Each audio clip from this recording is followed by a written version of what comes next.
He examined my bill history. He looked at my bill history in the subsequent days, and his conclusion was he couldn't figure it out.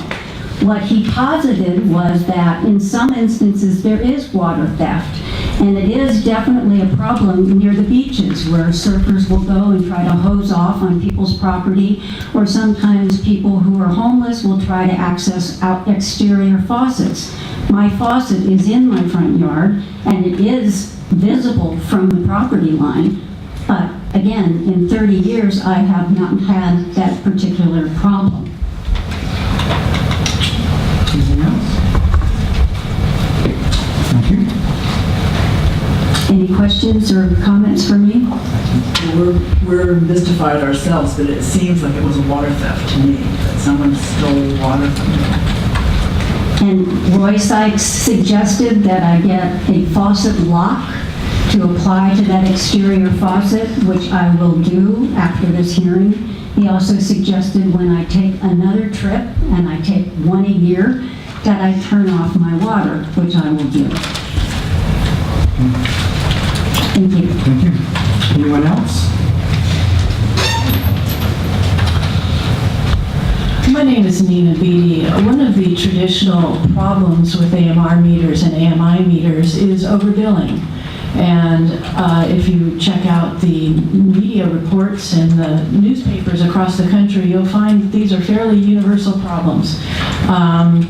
There appears to be some sort of interference with the digital interface in the meter.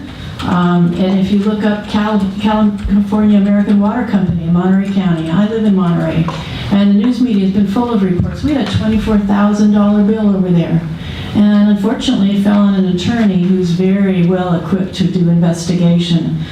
People have had investigations. People come in and look at their meters and evaluate if there's leaks in their system, looking for toilets running, the whole thing, and no leaks could be found. And this has been mystifying to everyone. People have talked to the media about feeling like they're drowning in their water bill, and odd things happen, such as a bill being up 1 month and then being back to normal the next month.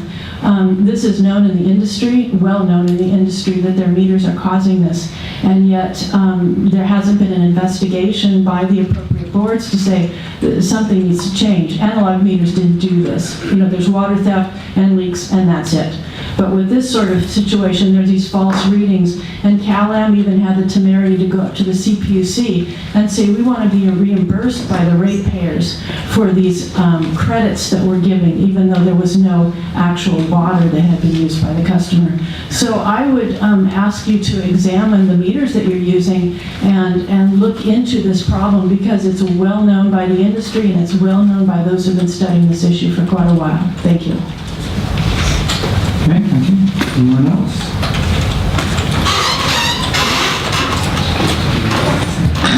Merely Garrett, I want to support what Nina Beatty said. That's well substantiated. That may be the problem here. I'm in Central Water District, and once there was a leak, and Central Water District had, I didn't have a bill this exorbitant, over the top. They have a one-time waiver or policy where if there's a leak, it's waived. And so that might be a possibility here, and I suggest to avoid these kind of overbilling, this is so ludicrous here, we return to keep analog meters. They don't have this problem, and they don't emit radio frequency microwave radiation, which is also damaging. It seems like this needs to be put aside, that this excessive, unjust, unsubstantiated bill, Ms. Mauer presented all her records, that needs to be rescinded and dropped. That seems to be obvious to me, and I bet many members of the public. So thank you. Those are my comments. Thank you. Anyone else?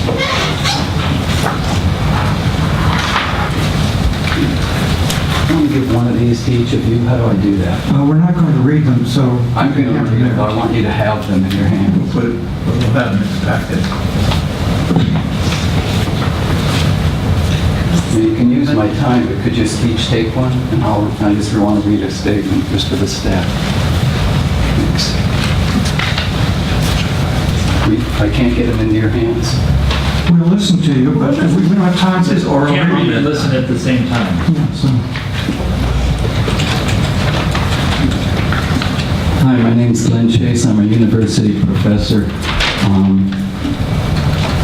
I teach environmental economics, and I'm an expert in environmental toxins. I worked for the city of Capitola in Santa Cruz years ago for the light brown apple moth. Remember that? They were going to spray a pheromone. They never did the program, and we, to this date, not have a single incident of damage from the light brown apple moth, even though it was incorrectly reported in the Sentinel that we had. Anyway, I work around the country and even in other countries. I've taught in 8 different countries. Locally, I've taught at the Naval Postgraduate School and CSUMB. I guest lecture at UC Santa Cruz. Something that is so familiar to me, and obviously not familiar to all laymen, is the smart meters and all the wireless communication devices. And I just went ahead and Googled electromagnetic radiation insurance. Electromagnetic radiation is wireless radiation. It's called EMF, electromagnetic frequency, radio frequency. There's numerous names. But in Google, which is what I wanted you to hold, and I want you to look, and it's highlighted, it says, articles, insurance exclude risks associated with electromagnetic radiation. Insurance no longer covers electromagnetic radiation. Lloyd's of London excludes liability coverage for harm from RF. So since 2015, companies with wireless equipment cannot get liability insurance from any of the insurance companies. So I think better than reporting any science to you, that's the ultimate conclusion. Lloyd's of London is the actuarial organization that all the insurance companies around the world look to make the choices. And if they're given a liability policy, they have a exclusion for any harm from RF. And I was called, I live in your district, I was called by a number of neighbors asking me to come and tell you about this. And I'll finish. Just to show you, Verizon has reported to the Securities and Exchange Commission that they will likely be paying out on claims. So you may never have heard this. I live with this every day, so I'm totally aware of it. And the final one that you might be interested in is the wireless companies, because of their massive liability from the past, are joining with organizations, so they're attaching their equipment to city, county, state equipment. And I'm not an expert in the legal, but I believe that if you use their equipment, you assume the liability. So I just included a 1-page letter from an attorney who worked in this field. And so smart meters are a tremendous promotion and a tremendous representation for the people that want you to use them, but it's pretty obvious they're not very smart. Thanks so much. This is not a hearing about smart meters. Anyone else want to talk about this request for variance? Seeing no one? I'll move we close the public hearing. Second. A motion and a second. All in favor? Aye. And we had a nice presentation on the actual science about that a month ago, so I would refer them to that, because I would go with the science over the insurance companies on this game. But as far as this issue, Ms. Mallor's bill. yeah, I get one. They're obviously questioning the accuracy of the meter. So, Has staff heard anything about such issues? We have heard what is the reliability and has the that? new ultrasonic meters that are coming out that are smart meters. We have heard that there have been some problems with those in San Diego, and that got misrepresented as a problem with this smart meter technology. The type of system that we're looking at does use an analog, a multi-jet meter, and it just has an electronic register component, so we're comfortable with that. And we checked the analog component on this particular one to see that that was the same as what was reported. Yes. Okay. Yeah, and if you look at the consumption pattern, it very well matches up with what the homeowner is reporting in terms of when she was gone, and when she last used water. So, you know, it's highly likely that something was left on. Yeah, it was Saturday and Sunday that it happened, so I think the fact it happened the weekend is relevant. You know, I think it's possible but unlikely that this is a meter problem. I think that what I suggest doing here, first of all, it's a lot of money, and a lot of that is because of being charged at higher tiers, and I'd be willing to charge at the commercial rate or at tier 1 rate, just because there was no intent here to use a lot of water. But I would like to leave open that if in the future there is an irregularity with this particular meter, that we can revisit this in the future and give it credit. But I don't see any indication of being able to apply our leak policy here, because you have to have evidence of a leak. By the way, for many years now, we've had a policy that a customer wants to have their meter checked, they can. And if it's found to be defective, we pay for that check. If it's not defective, the customer has to pay for the check. But if they really think there's a problem with the meter, they can get it checked out. What is the tier 1 rate? Well, on this bill, it's $6.90, but a lot of the water is being charged at $44. So what would it end up being? I don't know, I haven't done that calculation. Roughly 38 times 8. yeah, 7 times 30, so $210. Can I just clarify, because this happens frequently? Is this policy change, or is this a one-time variance? Yeah, I think to do a policy change, we would have to have a hearing on it. It's a one-time variance. But it does open the door for a policy change. It's just so unusual compared to the normal patterns. Something happened. She was away. Water was used, so we can't say nothing, it wouldn't be fair to the rest of our customers to have no charge, but to have a, charge at the lower rate, I think would be a kind of a compromise. In your memory, has anyone ever reported these kind of suspicious usage patterns to It happens all the time. To the police though? Oh, we have had actually a couple of, since I've been with the district, we have had a couple of customers who have contacted the police and filed a police report. And actually, and Leslie, correct me if I'm wrong, but having worked back in conservation for a long time, it seems like it happens when people are gone. When people are gone. That's what So I thought. somebody sees they're gone, and then And this, I think if my math is right, it equates, if it's a 48-hour leak, a gallon a minute. So put some perspective on it.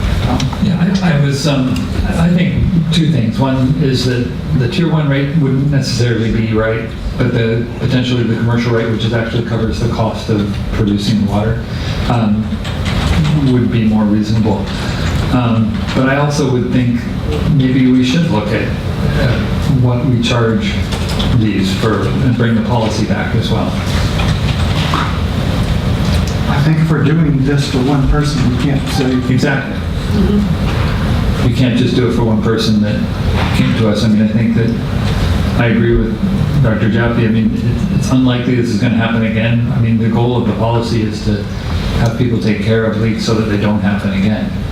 But I guess there's no way to protect this. I guess we'd have to also have a way to put a lock. I would have to feel like something was done to prevent this from recurring. whether it's a lock on the outside faucets or whatever. That's what I do. Every one of my faucets has a lock. It is difficult to differentiate because we're not on the property and we're not aware of when homeowners are home and when they're not. It's also hard to differentiate between what is unintentional use and what is intentional use. And somebody could very well fill a pool and then come to us and say, I didn't use that. Well, I think it's pretty clear that Ms. Mauer wasn't No, home. I'm not. But in general, yeah. I'm just saying, as a general policy, that is one of the most. Right. But as far as the rate we charge, that could be looked at. Yeah, a commercial rate where it covers the cost of the water, I think is I mean, instead of being just a deterrent, at least it covers the cost of producing that water. Probably not satisfying to you, but it really, the leak policy doesn't apply here because there is no leak. Yeah, that's where it gets gray is sometimes we won't know what a leak is or isn't. I think the perfect instance was the time the person next door filled their pool with the water from the person who was on vacation. So, so that person be paying, but it was an intentional act for sure. I might make a suggestion. If the board is leaning toward a policy change or a recommendation for staff to come back with some language and proposal of that, to hold off on this, and Mr. Bob said it would be appropriate if we do come back with potential policy, if that is changed, then it'd be retroactively applied. For this case. For this case, yeah, because we may not land on it exactly here and then be different from the policy. I see. Yeah. So we could continue this item. I think that's correct, right? Yes. We could continue this item and then have this, I'm not talking about a complete redoing of the leak policy, but I think at least looking at the cost that we're charging. Well, I think we'd have to redo it because this is not considered a leak. So Okay. that alone is a This change. is water. Maybe Well, unexplained Water loss, you could loss, say. yeah. So, I agree with you, though, that's a better way to go, is to establish a policy first and then, or at least look at it. We might still not decide to change it.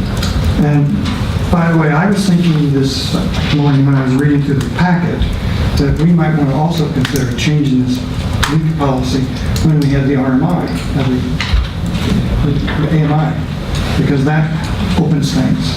You could say, anytime we let them know, which would probably be the day after we find when they do it, we let them know and give them a day to fix it. If they haven't fixed it in a day, then we start penalizing. So, the actual leak or loss wouldn't be penalized at all. Just the response to it would be penalized. And that could apply to anything. Anyway, we might want to talk about it all when it comes back. So how do you turn off your water when you go on vacation? You turn it off at the house valve. The house valve. So somebody could still access that. If you put an external hose spigot on it, I don't think they can turn on your house valve. Oh, okay. It's a locking hose spigot. I'm going to Italy, so. But don't tell anybody. No, but I will make a motion that we continue the item and bring back the policy that would include unexplained water use in addition to leaks. I'll second that. We have a motion and a second. All in favor? Aye. I think a variance is in order, so I'll say no. But I can understand how I do that. Okay, so that passes. So since she's already paid her 900, she's going to get a rebate at some point either way, so Yes. that's fine. I just want to make sure we're fair to everyone. Right. Yeah. Yeah, but there are these cases that just are really unusual. And that's what variances are for. Yeah.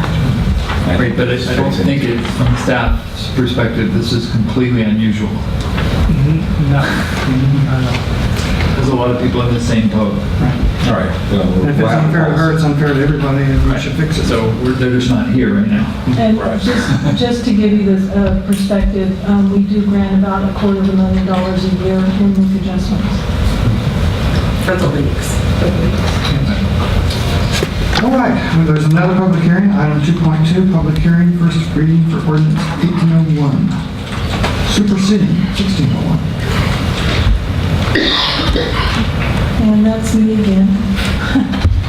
So tonight, we're bringing an item to you. This is the first reading of an ordinance 1801.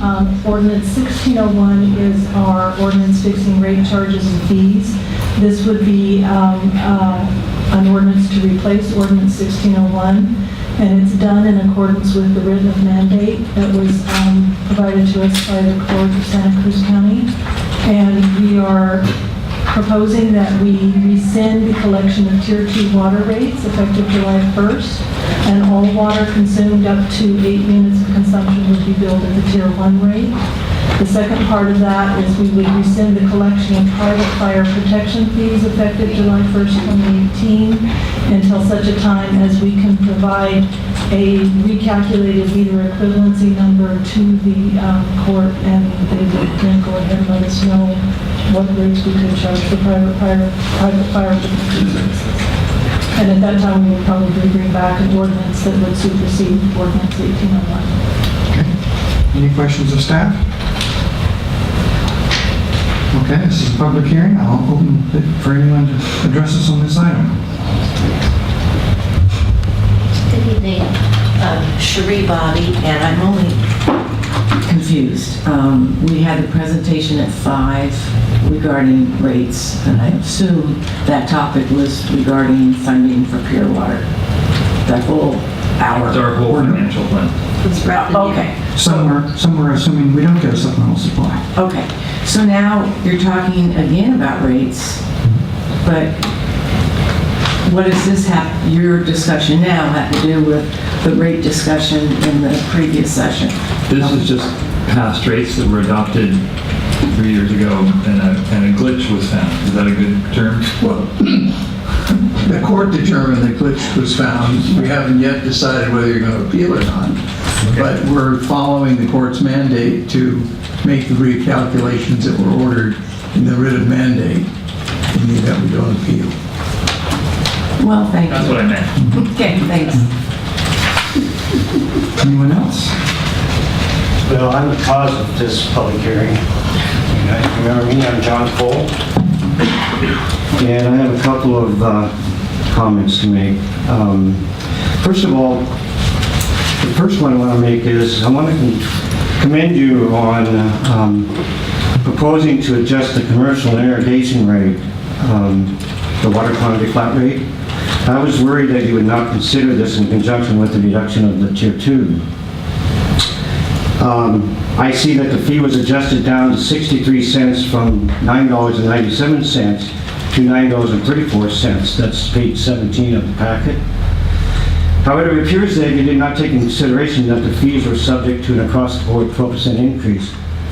First in January 2017, and another 12% increase was applied in January 2018. So that fee really went from 63 cents to 71 cents in 2017 and 79 cents in 2018. So the proposed July 1, 2018 flat rate should really be, it's overstated, should be $9.18. So I would appreciate if you take a look at that and make sure I'm correct. The other issue I have is kind of a very critical one. The RED has directed you to recalculate the private fire protection fees using the correct meter equivalency of 2 inches and report those fees back for court approval. However, this is impossible. Because none of the public and private fire service connections have a water meter at the fire flow discharge point. We've covered this. You know that. Your chief engineer confirmed that publicly 2 years ago. There is no correct meter equivalency. Now, how is that a problem? Well, the district's design specification and the fire department's public fire flow requirements require a water system design to supply a minimum of 2,000 gallons per minute.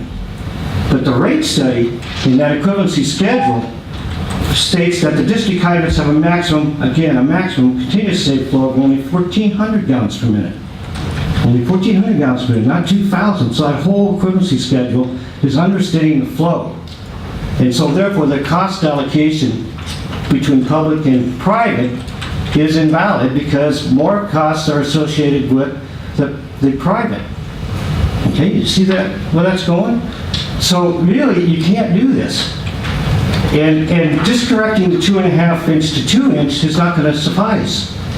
Because if you go to the court and say, okay, we redid this and we're going to downsize the infrastructure to 2 inches, you still have a problem. You need to look at that. You need to look at your own M1 manual. Okay? The M1 manual has a full chapter, rates for fire protection service. And I'd like to leave this. I'll leave this with you, Bob. It's fine. Yeah. Hey, take a look at that and get your engineer involved so he can look at that. Okay? Thank you. Thank you. Anyone else? Seeing no one? Someone want to make a motion to close it? I'll make a motion to close the public hearing, public comments. Second. Okay, we have a motion and a second. All in favor? Aye. That passes unanimously. Okay. So, what do we want to do here? Does staff want to change anything that we have in front of us? Is the court ordering us to do something we can't do? Is that, I wasn't quite clear about that. I'm not either. I'm not clear about Mr. Cole has contended from the beginning that meter equivalencies, which is one of the criteria that is in the M1 manual, could not be used here. But the judge, in the writ of mandate, ordered us to recalculate based on meter equivalency. So he's kind of still arguing his point. He'll get another chance in September, but we are following what the writ of mandate says. Okay, that's what we can do. Okay, so there's one motion here. I will make the motion. Direct staff to bring ordinance 1801 back, et cetera, et cetera. I'll second. Okay, all in favor? Aye. Opposed? That's unanimous. Okay, so we move on to the consent agenda. Excuse me, I missed who just did what, because I was being asked something. Daniel's. I made the motion. Motion second. I did second. For resolution, right? Yes. To, Motion 3. okay, thank you. So, we are done with that. So, we have a consent agenda. Any items that people want to take off? I was interested to hear a little bit more discussion on 3.7. 3.7. Anything else? Anything the public would like to have removed from consent to talk about? Okay, I would like to pull off 3.2, 311, and 314. So, I'll move approval of the remaining, which is 312, 313, 3.3, 3.4, 3.5, and 3.6. I'll second that. there's a motion second. All in favor? Aye. Aye. Unanimous. Okay, so I have some of these here. The first one is the minutes. For the minutes, indeed. Okay, in 311 on page, let's see, 144, the very top, there is a motion, and it says directors Lather, Jaffe, Christensen, There needs to be a comma between Jaffe and Christensen. Otherwise, I don't know who this Jaffe Christensen person is. And similarly, the next motion, item 6.2, also has Jaffe Christensen. There needs to be a comma between those two. And these are the minutes from when? These are minutes of the 311. It's for June 5th. Where's that second one? I caught the motion. It's in the box. It's the motions. I got it. So Okay. the first motion on the page, the second motion on the page. And that was page number, Number 24. I've got it here. Or 3 of 4 of that particular minute. So you can see the top one up there, and there's the other one. 3. The second one's harder to see because it's on different lines, but there is no comma after Jaffe. So it has to be Jaffe, comma, Christensen.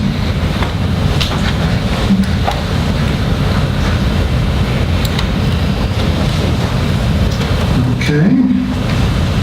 You ready to move on? Yeah. Okay, this is the minutes for July 17th, page 37 of 144, item 6.1. Same problem as in the motion. Jaffe Christensen. And item 6.5, top of page 39, again, Jaffe Christensen. Little cut and It paste. has a certain ring, but it doesn't. Jaffe's first. Right? Not this one. Okay. Okay. I will make those correct. Should we do a motion and approve those now or later? Sure.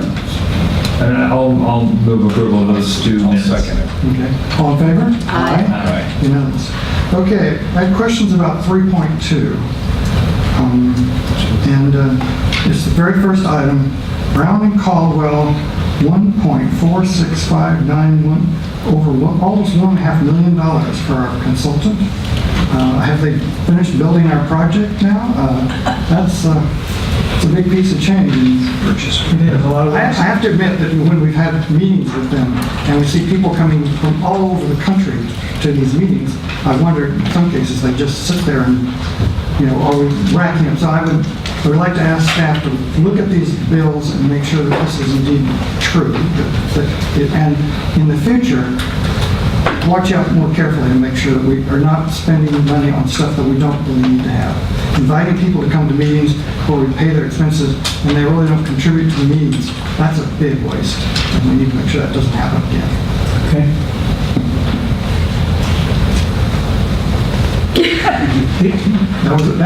That's my comment, is that I have a problem with this. Some justification later would be fine, it doesn't have to happen now, but that's a big chunk of money. And either we haven't ever paid them, and this is, 2 years worth of work, or something is a little uphill here.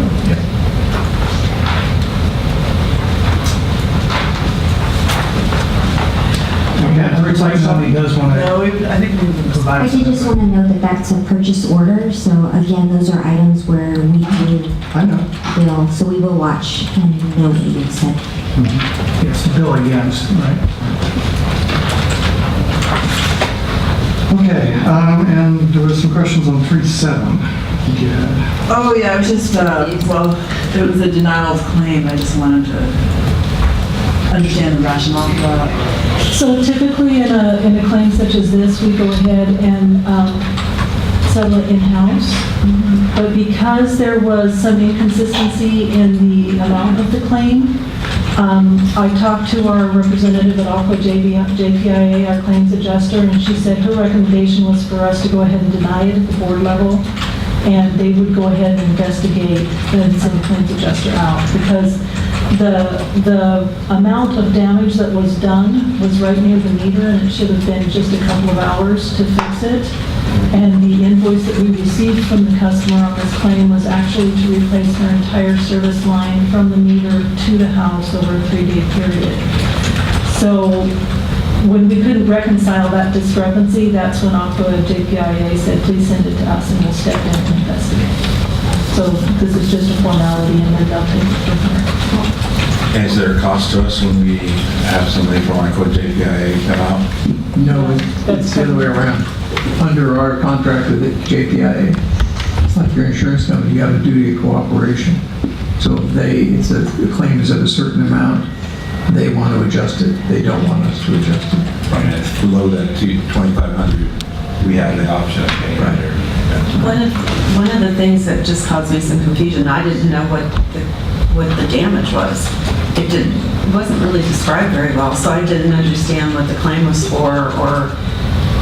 Right, and I think you can see in the picture. Well, yeah, I the can small see break that, but- near the meter, that was the damage. And our crew took a look at it and said this should have been no more than a couple of hours of time spent. So it just broke on its own, or did No, somebody... we were doing some work on the meter. Oh, see, I didn't know that, So yeah.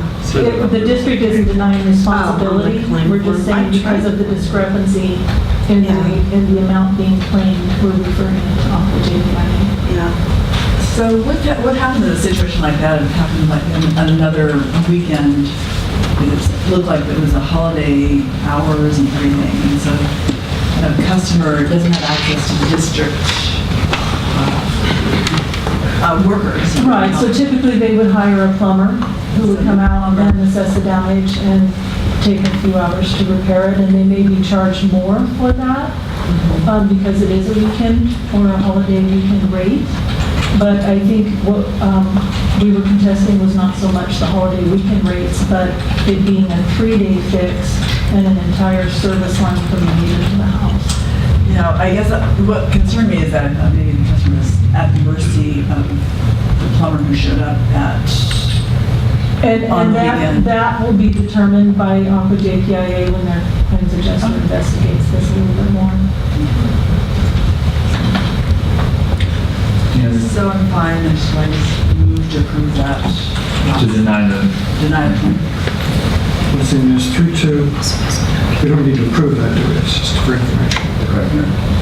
No, 3.2. The general manager purchase order approval, 3.2. Do we need to approve that one? 3.2? No, I Oh, think this it's is just something we 3.7. report to. No, it's 3.7. All right.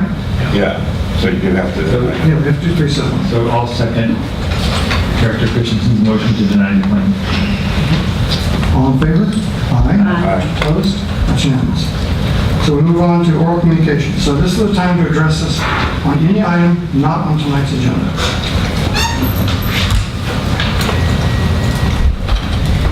My name is Nina Beatty. I'm a national educator on smart meter issues. I also assist people that have been injured by smart meter emissions.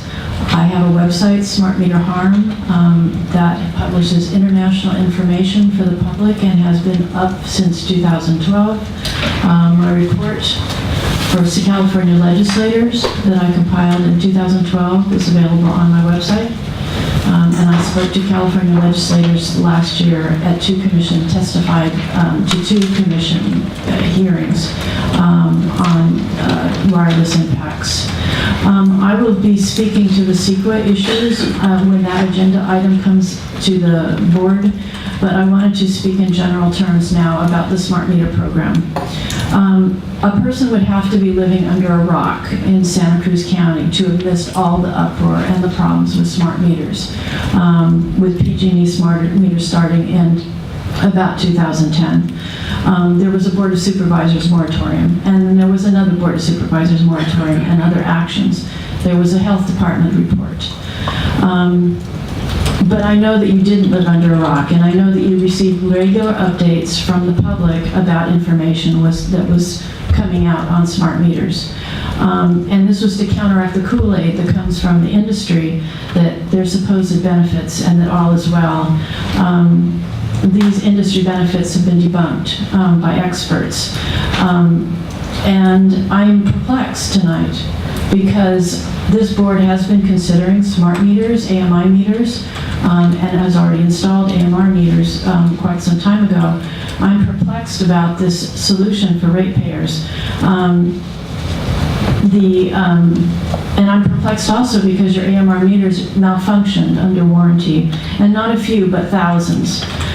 This has been expensive for the public. It's been expensive in labor and time and special meetings if the costs were covered by the contractor, by the maker. But somehow this doesn't deter you from making an arrangement with the same company, and I don't understand that. This is not on the item that we're going to be talking about later? No, you're talking about CEQA later. So passing the costs along to the ratepayer seems like a poor approach, as well as liability for these faulty meters, which of course will come back to the district. Lawsuits can be very, very expensive, and emotional distress and negligence are just two items that people in the district can sue this district for, as far as I understand. And lawsuits can lead to bankruptcy and privatization and takeover of this district. I urge this board to be very, very careful about the decisions it makes tonight. And I do not come to you lightly. I come to you not costing you like some of your consultants. I didn't cost you a dime in my gasoline and time coming over from Monterey. And I'll be speaking later on CEQA. Thank you. Thank you. Next.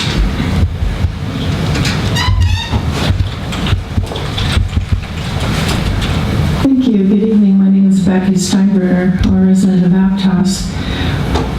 I and many other people requested from your district and your environmental CEQA consultant an additional time extension for public comment for your draft EIR on the Pure Water Soquel project. I was shocked that those requests were denied. And General Manager Ron Duncan said that that was denied because not many of the requests were from ratepayers.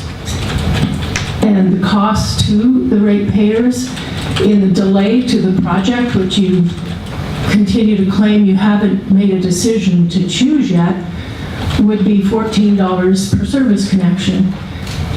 I think this is a violation of CEQA law. If people ask for an extension of public comment, you cannot restrict it to ratepayers, because this project would affect people outside of your ratepayer district. 11 miles of pipeline from the wastewater treatment plant on Bay Avenue will affect many people.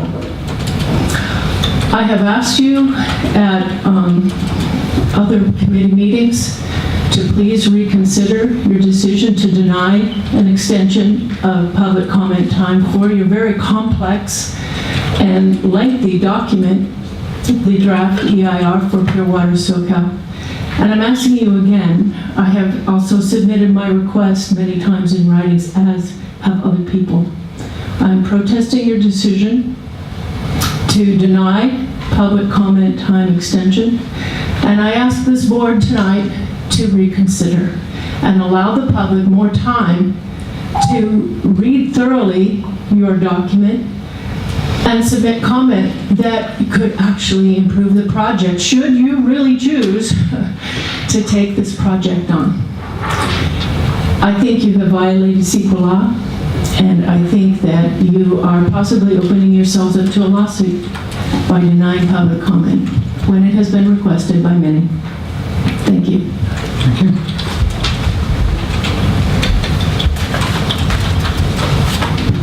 I was one of the people who wrote a letter requesting the extension of the comment period. I also think it's a violation of CEQA law. And I wonder, what's the rush? What's the rush?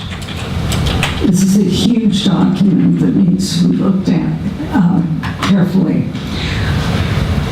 And I also think this whole, you call it pure water, I call it poop water because it's sewage water.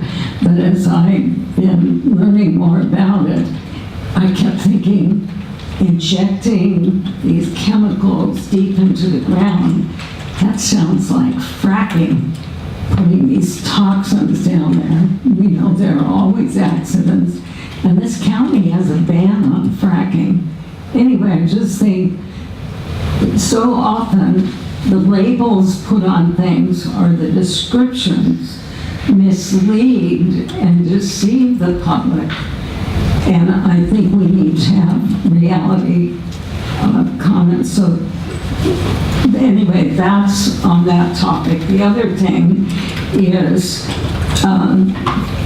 fifth generation 5G rollout is coming, and I want to remind you, and I've been here many, many times with literature, data, references on adverse effects of radio frequency microwave radiation.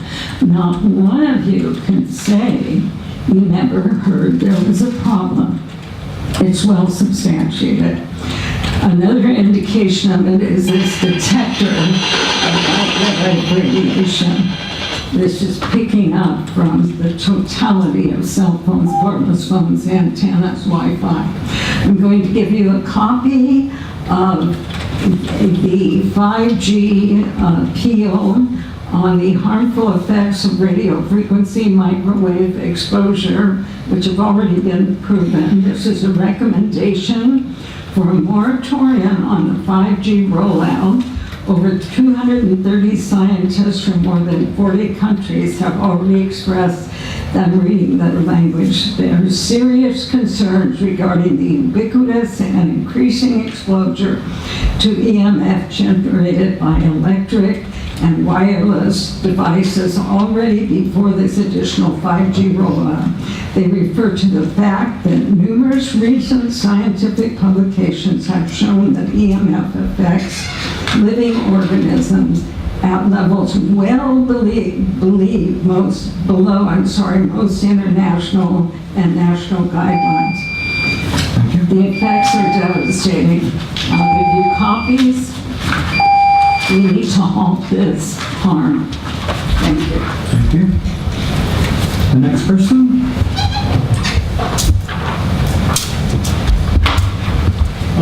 Gary Lindstrom, Aptos.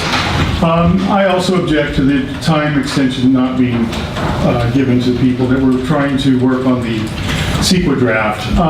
It is horribly complicated. This is a huge decision. This is at least $90 million that you're talking about. And the estimates have gone up to 135, and then I heard 187. So even if it's at $90 million, you have the opportunity to possibly get some grant money. $70 million is out there, you say. There's no guarantee that you're going to get all $70 million. A $90 million bill left to the ratepayers, even at your lowest estimate, is a huge, huge commitment. And I just think that we have other answers that need to be followed first. That we need to get this water transfer, get this water flowing. And we need to work with Central Water District also to start flowing from them. They have a surplus of water. So with that, and the other things as per aquifer and so on, we can take care of this problem for a lot less than $90 million. And again, the important thing is to get the water flowing. And I think the public has every right, if they're going to have to pay this bill, to be able to answer the CEQA draft. And all we were asking for was, what, another 13 days? So 2 weeks. It can't be that big of a deal. You've got to be able to listen to the public. They're paying your salaries. And they are the people in this county that you have to talk to. You have to make it clear to them that you're spending their money wisely. They want to tell you what they don't like in that report, and you won't let it happen. A mere 2 weeks. That's shameful for a $90 million project. Said my piece. Thank you. Anyone else?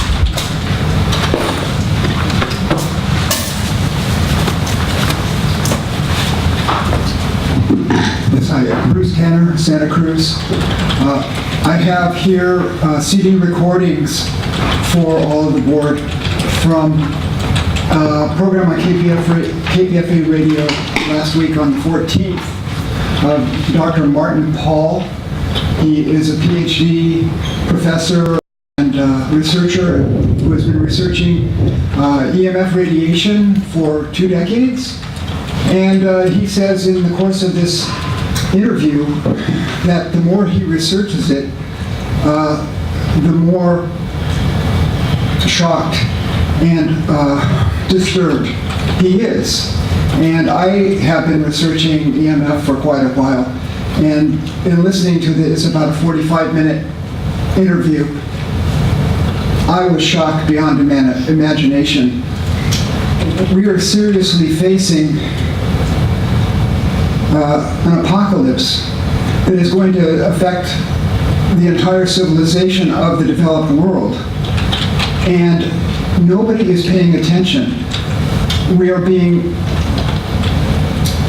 lulled to sleep by these studies coming from industry which cover up everything. They know, they have done research, they know what the problems are, and they are not releasing that information.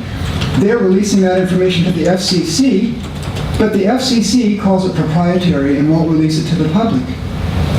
And so because they've released it to the FCC, they've covered their rears, and nobody can find out what's going on. there is no health research on 5G radiation at all. And the exposures that we're going to face from that are massively more than any of the other Wi-Fi radiation that we have experienced so far. We're in a very dangerous situation, and I hope you take the time to listen to this and do your own due diligence to find out if he's really on the money. Thank you very much. Thank you. Anyone else? Seeing no one, back to the board. Any board communications? Sponsors? I'll just mention that it's hard not to want to respond to some of that, because I will say one thing, it's just that when they say putting out incorrect information and calling it, putting chemicals and toxins down in the water and calling it poop water, I mean, that's more inflaming people's, and when this is technology that's purifying water to the extent that it's similar to distilled water and has been used successfully for many years. And the fact that all of us would think that would want to do that if it wasn't safe, and we were all concerned about safety. I mean, that's one of the reasons I'm even here, to make sure there's a safe water supply for my children, and so anyway, I'll leave that there. Otherwise, my other comment was we had one of those coffee talks again this week. This was at Seascape, in Seascape at Ground Control Coffee, and we try and make ourselves available to the public, whoever wants to come talk about an issue. And it was really kind of neat. There was a group of people, one of them was 102 years old, and they were a very interested group of guys getting together. That I thought it was just a successful thing, that's all. I think there's one in September that you and I are both doing. Yeah. So if you want to come talk to us, that's where you come. A couple things I want to mention. If people are concerned about EMF, the electromagnetic radiation,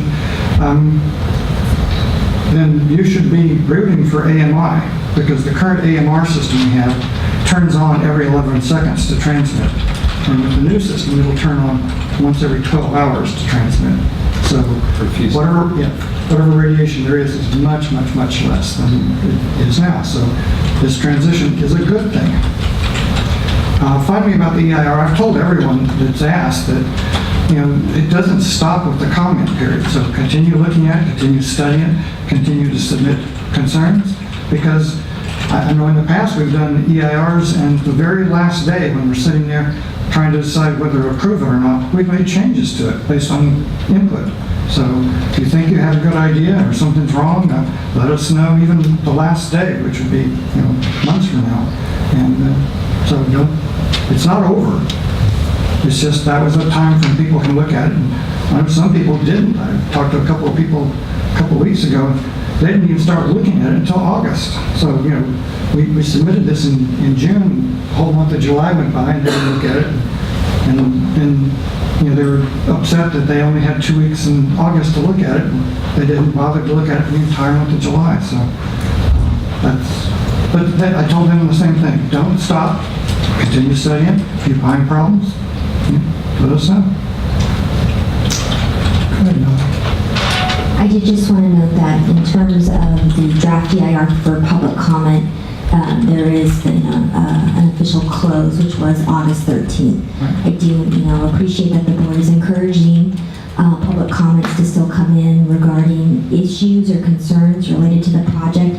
There will be another public process for the formal part of the EIR, which is when we release the draft EIR, and I think Dr. Daniels, that's where you may be, coming in terms of comments specific to the final EIR.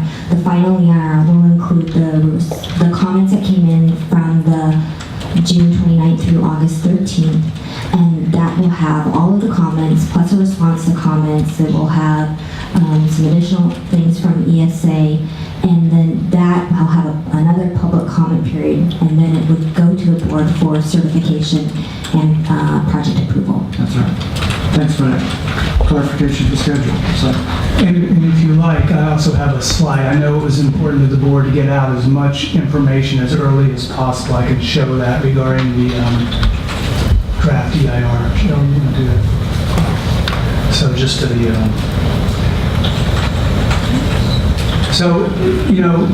the requirements suggest really that a notice be given in one of the three ways that you see bolded down there. So publication, so in a general newspaper circulations, that might be the Sentinel or the Aptos Times maybe. Posting at the sites is another way you can do it, or you can do direct mail. So the law requires that you do one of these three. So next slide. So in normal fashion for the district, we threw everything we could at it. Oops, go back up, please. So we didn't do one of those, we did multiple. So here's an ad, here's in the paper, we did 3 advertisements. We posted at all 3 sites. We held a public open meeting that wasn't as part of it. We posted, we know a lot of people use Nextdoor and Facebook, so again, we went beyond the call of duty there. 4 newspaper articles, emails to over 10,000 people, posted on our website, press release, 7,500 postcards sent out and put in every library. So only this one, or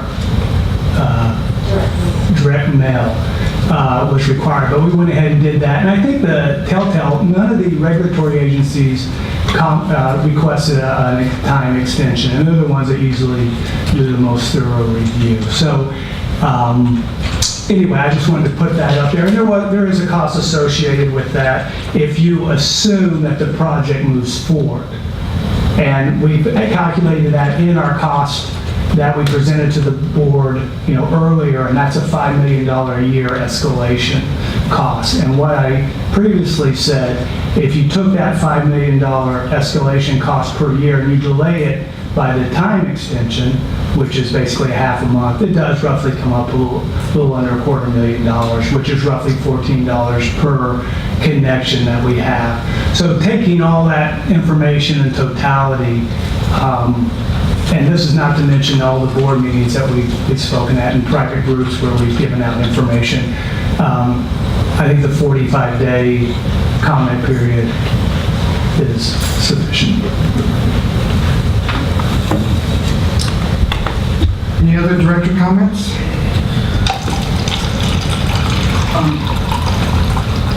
No, on this, all the aspects of this project that is described in the EIR are things that are within the purview of things that the Soquel Creek Water District has done in the past. We've dug trenches for pipes, we've purified water. These are all things that should be familiar to our customers, and the idea, I think 45 days is a really good time, enough time if you focused on what the things that are bothering you about this project and what suggestions you'd like to make. And I would just say that I've been involved in preparing EIRs and in critiquing and fighting project EIRs, and this is the most transparent EIR process I've ever seen. So I really just wanted to get that comment out about this process. All right, so why don't we move on? Reports, 5.1 board timing calendar. Yeah, not a lot to report there, except tomorrow night, some of us will be back at Simpkins Center for a Groundwater Sustainability Plan Advisory Committee meeting.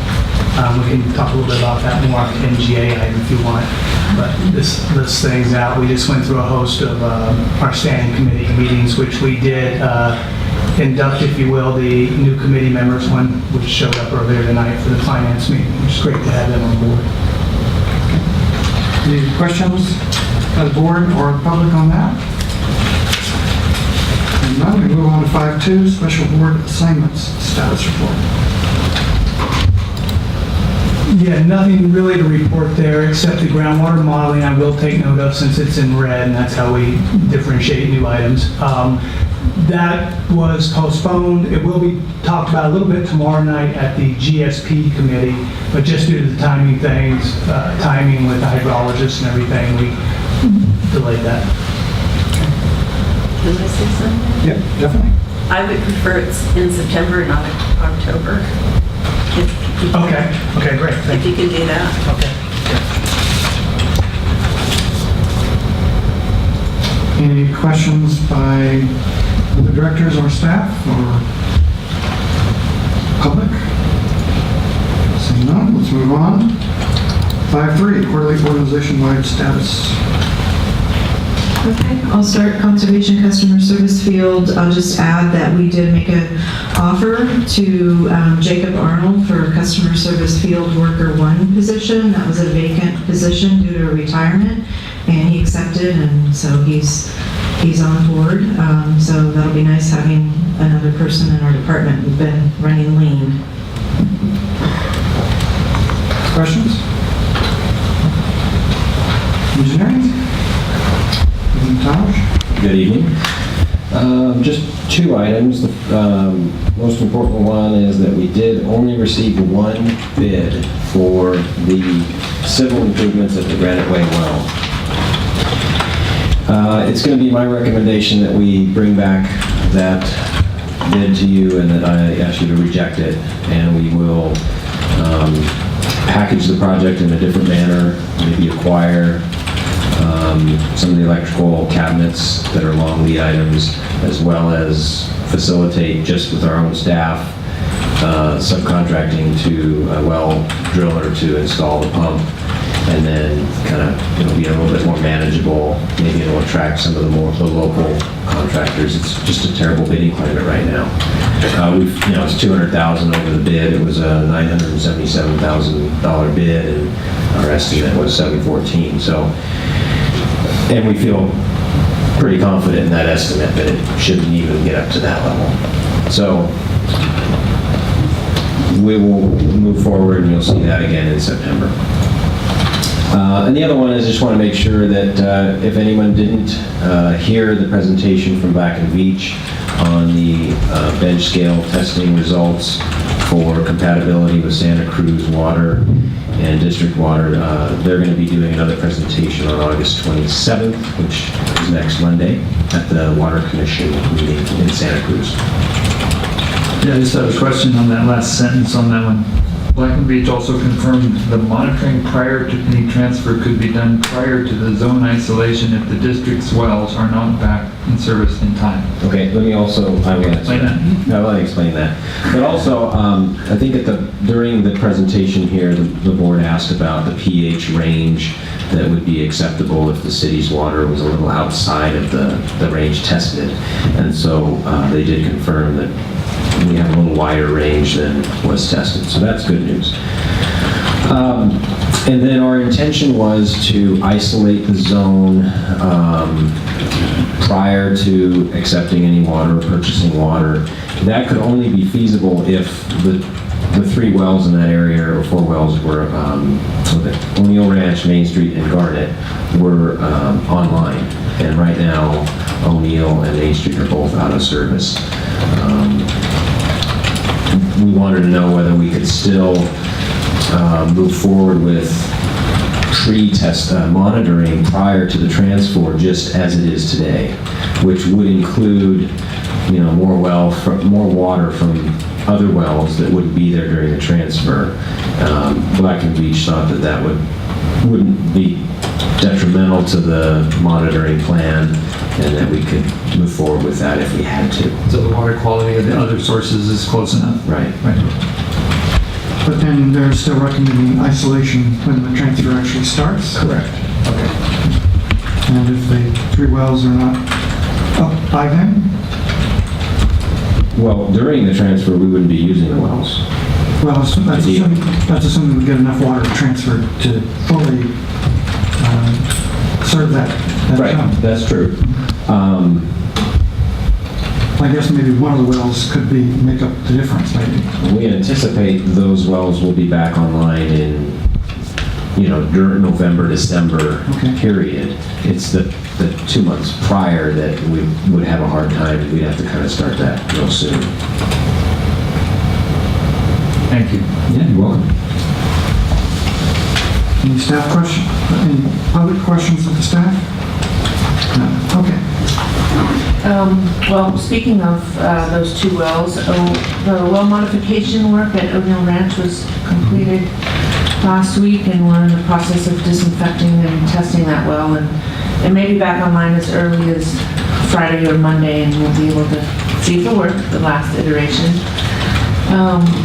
The liner at Main Street well was installed yesterday, and pump installation is going to start on Thursday, so then we'll have to do disinfection and testing of that, but hopefully we can get that back online in another week or 2 as well. That'd be great. Was that just the one where we're replacing with the more appropriate stainless steel? The liner. Right, the upper part of the well that's not stainless steel, it's carbon steel. We're going to line it with stainless. Any other questions? Okay, thank you. Special projects? No. Okay. Any questions of that? No. Okay. Finance, I've got next. So I just want to point out just a couple of things. You can see that we've got quite a bit going on in finance right now, but I did want to let you know that on the 2013 COP, we did go ahead and perform our rebate arbitrage report. We're required to do this every 5 years with both of our COP offerings, and the point behind that is to determine that where we have the funds invested, which right now is at Lake, we're not earning more on the investment than we should be. They prohibit you from borrowing funds and then making money on it. So while we've got that money sitting there, they just double check to make sure we're not making excess earnings on it, and we're okay where we sit now. And then I also want to let you know that we did just have a CD mature in July. I was able to roll it over to a new CD here at the end of the month, but what's most notable is that was a 0.9% yield on the 5-year CD that matured, and I'm able to roll it into a 3.3% yield now. Okay, and next is Human Resources. I have no additional comments, but I can answer questions if you have any. Questions? Thank you. General Manager. Yeah, I'll comment on the 2 items up there. Well, we're looking at a multiple of options to solve our seawater intrusion issue from pure water Soquel to desal to obtaining river or creek water from the north coast. There are agencies that, are looking to go the other way in different places where maybe they don't have so much water or want to put more in. So just pointing out a solicitation there to enhance flows in different places. And then the second item is an economic analysis that's been completed by a university professor up at UCSC and a graduate student, and we presented at a forthcoming date. I was confused with the first item. When I saw locally we are evaluating, and I wondered what we is that? Because I don't think we are thinking about taking water from any of the creeks or streams because we have no water rights to any of the creeks or streams. Yeah, I guess I used it in the sense. In a global sense, yes. In a global sense. So I think maybe that word should be clarified so people City. City is looking at. Yes. Okay, any questions on or comments on any of these items we've been through? Seeing none? Okay, we move on to Finance and Administration Service Committee. So we had a Finance Committee meeting on July 23rd, and we welcomed 2 new public members, Gary Nass and Robert White. And we had our supervising accountant, Brian Kinney, give us an update on where we stand on our fiscal year-end audit. And then we kind of went over the rate setting and finance plan formulation methodology with our new public members and went over some of the preliminary assumptions that are those plans. Comments or questions? 5.4, public outreach. Yeah, so we too welcome the new members. We got 4 new public members on this committee, and they're all outstanding already. They were contributing. One of the members up there offered to help write a monthly column that we do. She has background in that to various things, but basically what we did is try to orient the new people to the outreach committee and the things that have been done. So laid out the outreach plan for the upcoming year, talked about the WaterWise Academy. If they want to get more education, they can become part of that. Director Christensen brought in an article from the New York Times that was very interesting regarding climate change. And Ms. Campbell noted the Water Harvest Festival that's planned in Soquel Park on October 20th. I'll just add that I think it's really valuable to have these additional people willing to serve and come to meetings and work and bring their ideas. I think it's great. Any comments or questions on that item? Not. 5.6, the Water Resource Committee. Yeah, so again, we have 4 people on this committee. One of them is in the audience tonight, Mr. Larry Freeman out there. And then we have a returning member, Ken Gerard, who was on our finance committee last time, has experience in the water industry, Miriam Kaplan, and then Pete Cartwright. And I'll just make a note, Pete Cartwright came to us actually because his well was hit with seawater intrusion a year or 2 ago. And so I wanted to try to participate in the process. So it'll be an honor to have all of them on board. And again, to give them an orientation, we went through the various portfolio of projects that the district is evaluating and considering to help solve seawater intrusion issue. Comments or questions on that item? None. 5.7, EGA and the advisory committee. Yeah, I'll just report out that tomorrow is the GSP Advisory Committee meeting, and that's going to be kind of a groundwater modeling 102. We had 101 a while back, and just kind of informing the committee of the process that's been done with the modeling. Not so much results, but more how they set things up and calibrating, things like that. So again, that's tomorrow night. And the last meeting at the MGA, which was about different projects. Santa Cruz and Soquel were the primary presenters, and we presented a whole host of various projects being evaluated by the city, which is recycled water, desal, and river transfers, or aquifer storage and recovery too. And then ours are desal, recycle, river transfers also. So anyway, it's moving along. Okay. Comments or questions? No. Actually, I'd just like to make a comment that I wasn't able to attend one of the meetings and went online to the resource they have, and it was fantastic. The quality of the sound was very, very good. You could hear all the comments, and they had the slides up, and it just was a good experience. Yeah, I've been refining that. Thank you. I'll relay that. Mr. Council? Well, we're still waiting on a bunch of cases. We haven't got Great Oaks back from 3rd District, 6th District, and I'm waiting for the decision in Goleta, both of which deal with, in one way or another, Prop 218 rates. Right. Comments or questions? Okay, so we move on to 6.1, administrative business.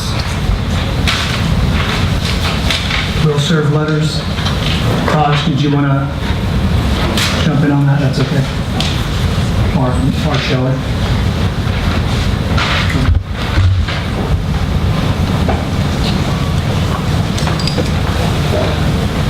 Don't really have anything special to say about this one. Any questions? Sorry. It's already completed I their just wondered, question. how long were they on the WDO list? That's a question I would have to pass to Shelley. They chose the option of doing direct toilet installs, and so they aren't really on the list for very long. Okay. I just saw that too for your waiting list. All right. Yeah, I'll move approval. I'll second. We have a motion and a second. All in favor? Aye. Aye opposed. So that carries. We move on to 6.2. This is the sequel one. So 6.2 is to approve staff's determination that an AMI project with base stations and base stations would be exempt under CEQA based on a categorical exemption, and that exemption is under section 15303, class 3, and that's a new construction or conversion of small structures. We did a lot of research on that. We consulted with legal counsel and some other CEQA consultants, and they also came to that same conclusion. We did find some other agencies that have declared the same categorical exemption for their AMI projects. And there was also a precedent-setting court case that ruled that a wireless communication facility qualified for this class 3 categorical exemption. And so we feel comfortable hanging our hat on that. And what we're asking is for the board to approve our assessment. We did go ahead and do, as shown in attachment 1, completed the CEQA checklist, even though the project is exempt from CEQA. And then with the board's approval of that determination, we will file the attachment 2, which is the notice of exemption for CEQA, with the county clerk's office. And that concludes the... Any questions of staff? Board? Seeing none, open it to the public.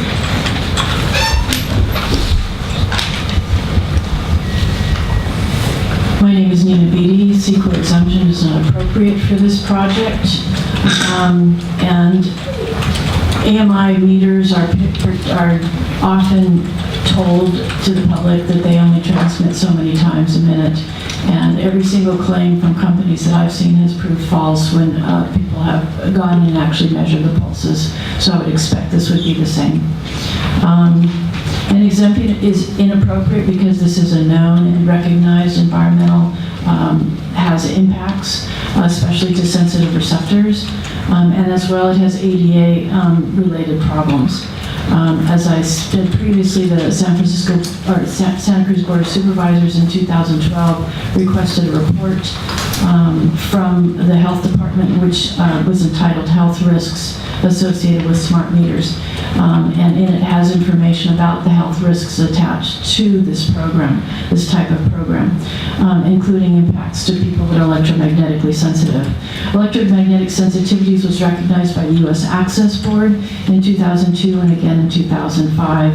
And they commissioned an environmental quality report on indoor environments for EMS and multiple chemical sensitivity, and their focus was reducing EMF exposure to create, as they said, overall healthier environments for everyone. This is from the Access Board. The California Architect's Office was involved, and our own Department of Public Health in Sacramento has done its survey in 1998, finding that 3.2% of the population, the respondents said that they were electromagnetically sensitive. This disability, it qualifies for protection against discrimination and accommodation in terms of access barriers. Even our legislator recognized EMS and granted accommodation to people last year. The district should return to analogs because they don't have this problem. EMS people have substantial, it's defined as a disability is defined as a substantial limit to one or more major life activities, including major bodily functions. And there have been reports, including from the European Academy of Environmental Medicine and the Austrian Medical Association, about this issue. You're really in deep water on this. The board must comply with Title II obligations to accommodate disabled people, and you must also comply with Public Utility Code 7901 that says that facilities in the right-of-way cannot incommode the public. And yet this incommodes a protected class of people that's disabled. The meters and their infrastructure interfere with people's right to enjoy their own homes to enjoy, including impacts from neighbors' meters and from the infrastructure itself. And as well as transportation, being able to freely travel in their facilities in the community. So ignoring these sensitive receptors is not appropriate under CEQA, and I ask you to oppose this exemption. Thank you. Next.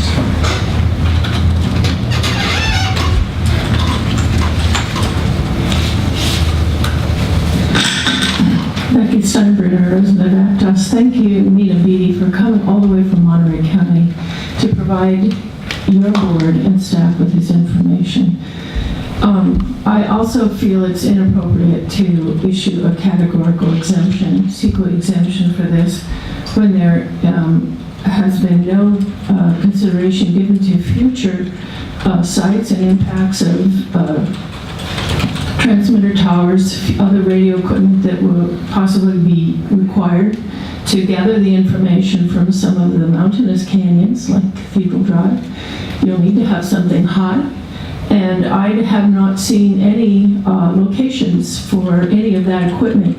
So I do not understand how you can make a categorical CEQA exemption having no information about those issues. I also take issue with the fact that these transmitters in your system would be along the roadways, and I am sensitive to EMF. And I know at the last meeting your board presented information that said there's no problem, but there is a problem if you're sensitive. And I have no way to opt out because I'm not one of your ratepayers, but I go through your district all the time and would be and subjected to the effects of this system. I want to know how you will give, how you would give those with EMF sensitivities anyway to opt out. And again, urge you not to issue a categorical CEQA exemption on this and to really do more study, respect Ms. Beatty's information, and give this more thought. Thank you. Next.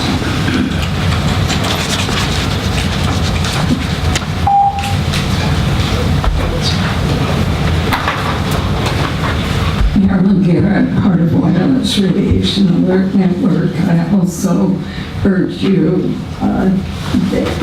to not see this as a categorical exemption. There's much evidence of harm to the environment and all living systems.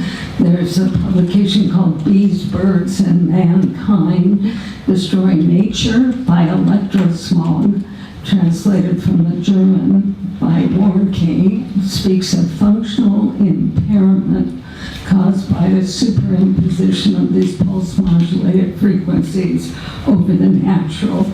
And, you know, bees are in great decline. I will leave you with what I've left you with before.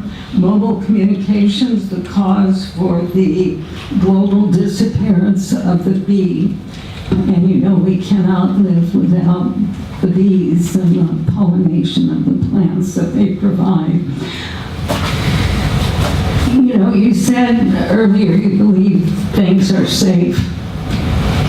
Are they really? And what's the evidence? And I keep referring to this book called Toxic Sludge is Good for You. Lies, damn lies in the public relations industry. And we can say that about toxic radiation is good for you, toxic Roundup. But we have been lied to very skillfully by those promoting these projects. And the evidence by independent scientists shows the damage. So I'll leave you with this. In terms of the meters you are planning, here's a brochure, smart meters, costing you money, risking your health, privacy, and safety.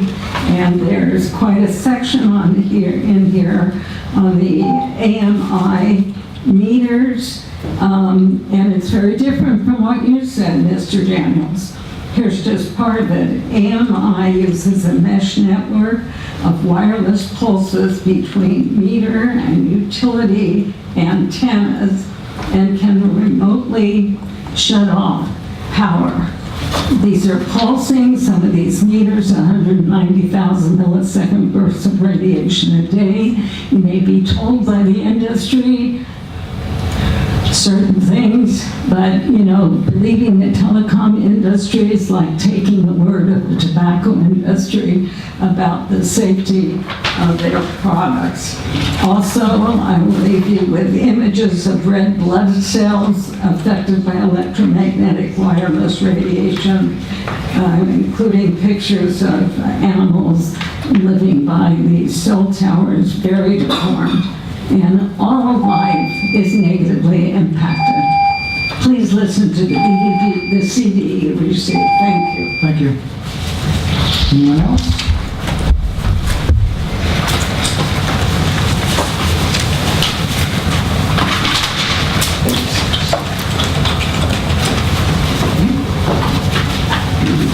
Yeah, Bruce Tanner. Just briefly, I'm sure you've heard that the damage from the electromagnetic radiation is cumulative. It builds up and gradually overwhelms the system.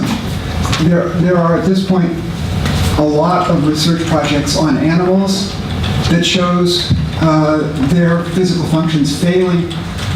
In particular, as you will hear if you listen to the CD, reproduction. They exposed mice to an existing antenna farm, and within 3 generations, they were entirely sterile, and they took them a few more generations to see if they could recover, and they found that they could not. The worst thing about some of the radiation is the pulse modulation, and that is particularly pernicious with the smart meters. The body can tolerate a much higher level of a long-term, even waveform. But when they're hit with these spikes, it's shocking to the system, and research shows that it's very damaging. We have been going blithely along, just assuming we all want this wonderful technology and what it provides for us, and we're just under this spell of assuming that everything is all okay, but we're entering into the point where human health potentially will start to fail on a very large scale. And at a certain point, you can recover from it, but if we keep going down this road, it's possible that we will see our ability to function as modern societies begin to become so degraded that we are facing really catastrophic effects. Thank you. Thank you. Anyone else? Seeing no one, bring it back to the board. I'll move approval of both motions. I will second. Do we need roll call for this or not? No, I guess not. Discussion? Oh, yeah. So first, I thank you for including the checklists that the determination of exempt is made on. And I'm looking at it, there's only really one thing that I think even remotely could enter into it. And that's if, for some reason, there's an item on emissions near schools. And do we know whether or not we're going to be within a quarter-mile of the school? And that's not saying that it's necessarily harmful emissions, but I'm just, the point that Becky made about not knowing where these meters are going to be. We do have an idea of where the base stations and the repeaters will be located. We've done a preliminary propagation study to determine that, and there's, looks like we're going to need 4 base stations and about 8 repeaters to carry the signals in certain areas. All of the sites, with the exception of one, are district-owned properties, and the majority are existing tanks where the antennas will be mounted on top of the tanks or on the side of a tank, or on a utility pole at a well site. So that's what we're planned. We're also looking at using one street light for a photocell repeater, which is basically the same thing that is used now to turn lights on and off, solar operation. So that's what we're looking at. Whether or not any of those locations are within a quarter-mile of the school has not been assessed, but I don't think they are. Off the top of my head, maybe one is a little closer, but whether it's outside of that radius, I'd have to take a look at that. Okay. So the item is hazards and hazardous materials. So it's number 7 on the checklist. And it's C, or it says hazardous emissions. And I don't know whether these, the details on the emissions of these repeater sites and transmission sites, or handle hazardous or acutely hazardous materials doesn't apply. Substances or waste doesn't apply within a quarter-mile of an existing proposed school. And that's been checked off as no impact. So is that... Well, we've brought to you at the last meeting an analysis of the RF transmission, and we found that that was not a hazardous emission. Okay, so that's And the so, basis. yeah. Okay. And there's no hazardous materials that are generated from the operation of the antennas, and there's no hazardous I realize materials that. related. It would only be the emissions part. Just to clarify, I think the papers that Alyssa brought forward on those were not ones done by industry. Correct. Those were done by independent researchers, including multiple. Also, what the Board of Supervisors looked at was a PG&E smart meters, and calling something a smart meter doesn't mean it's the same thing as the PG&E. And I respect the information about the PG&E smart meters, but I wasn't in a position to vote for that. But I don't see these as being equivalent because there's so much just different. In fact, the mesh technology that was complained about is what PG&E uses. They use that topology, and I understand this uses a spoke and radius topology. So it's very different. Very good. Okay. Also, I think, one of the ways typically houses are determined is to look at occupational exposure, which is a much more intense exposure than what people living or in the environment are experiencing. And it's really, I looked at the health effects information, they were independent studies, they were not industry studies, and they were having a hard time teasing apart effects that were directly related to that kind of exposure. The load on the AMR, our metering system is at the bottom of the list of a great number of things that emit radiation in people's homes and outside their homes too, like the Wi-Fi, cell phones, all kinds of things. And there may be eventually a long-term reckoning of this, but the water meter is really at the bottom of the risk list, this whole calculation. I do recall that. Yeah. So anyway, so I looked at that. I looked carefully for the, that health hazard checkoff because I was very concerned about that myself over the years, over the decades myself. And I concur with the International Agency for Research in Cancer and these other agencies that have done a risk assessment on our behalf too.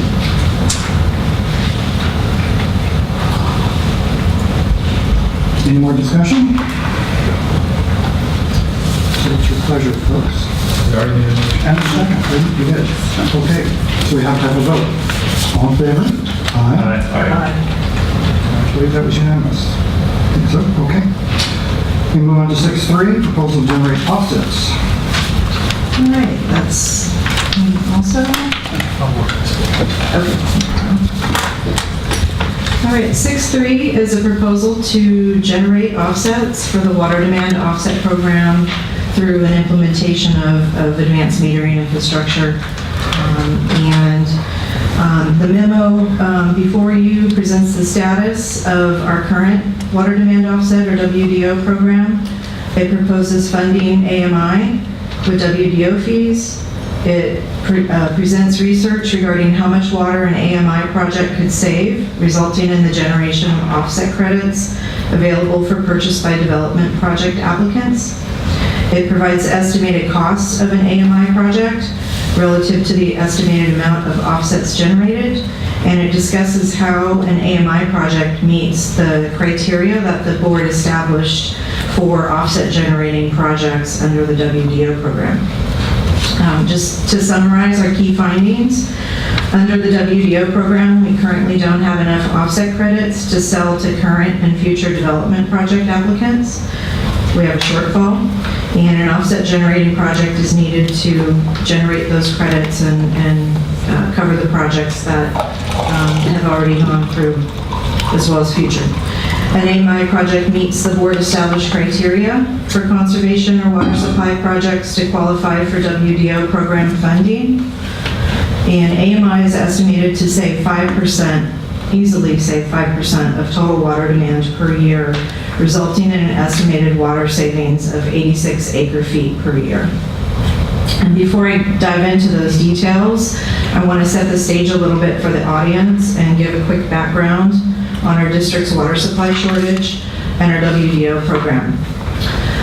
Our district is currently 100% dependent upon groundwater locally, and due to historical overpumping by us and other users of the basin at a rate that's exceeded our rainfall and recharge, we're challenged with overdraft and seawater intrusion at our coastline. As a result of these challenges and future challenges coming our way, such as climate change, we developed a action-oriented community water plan several years back based on community input.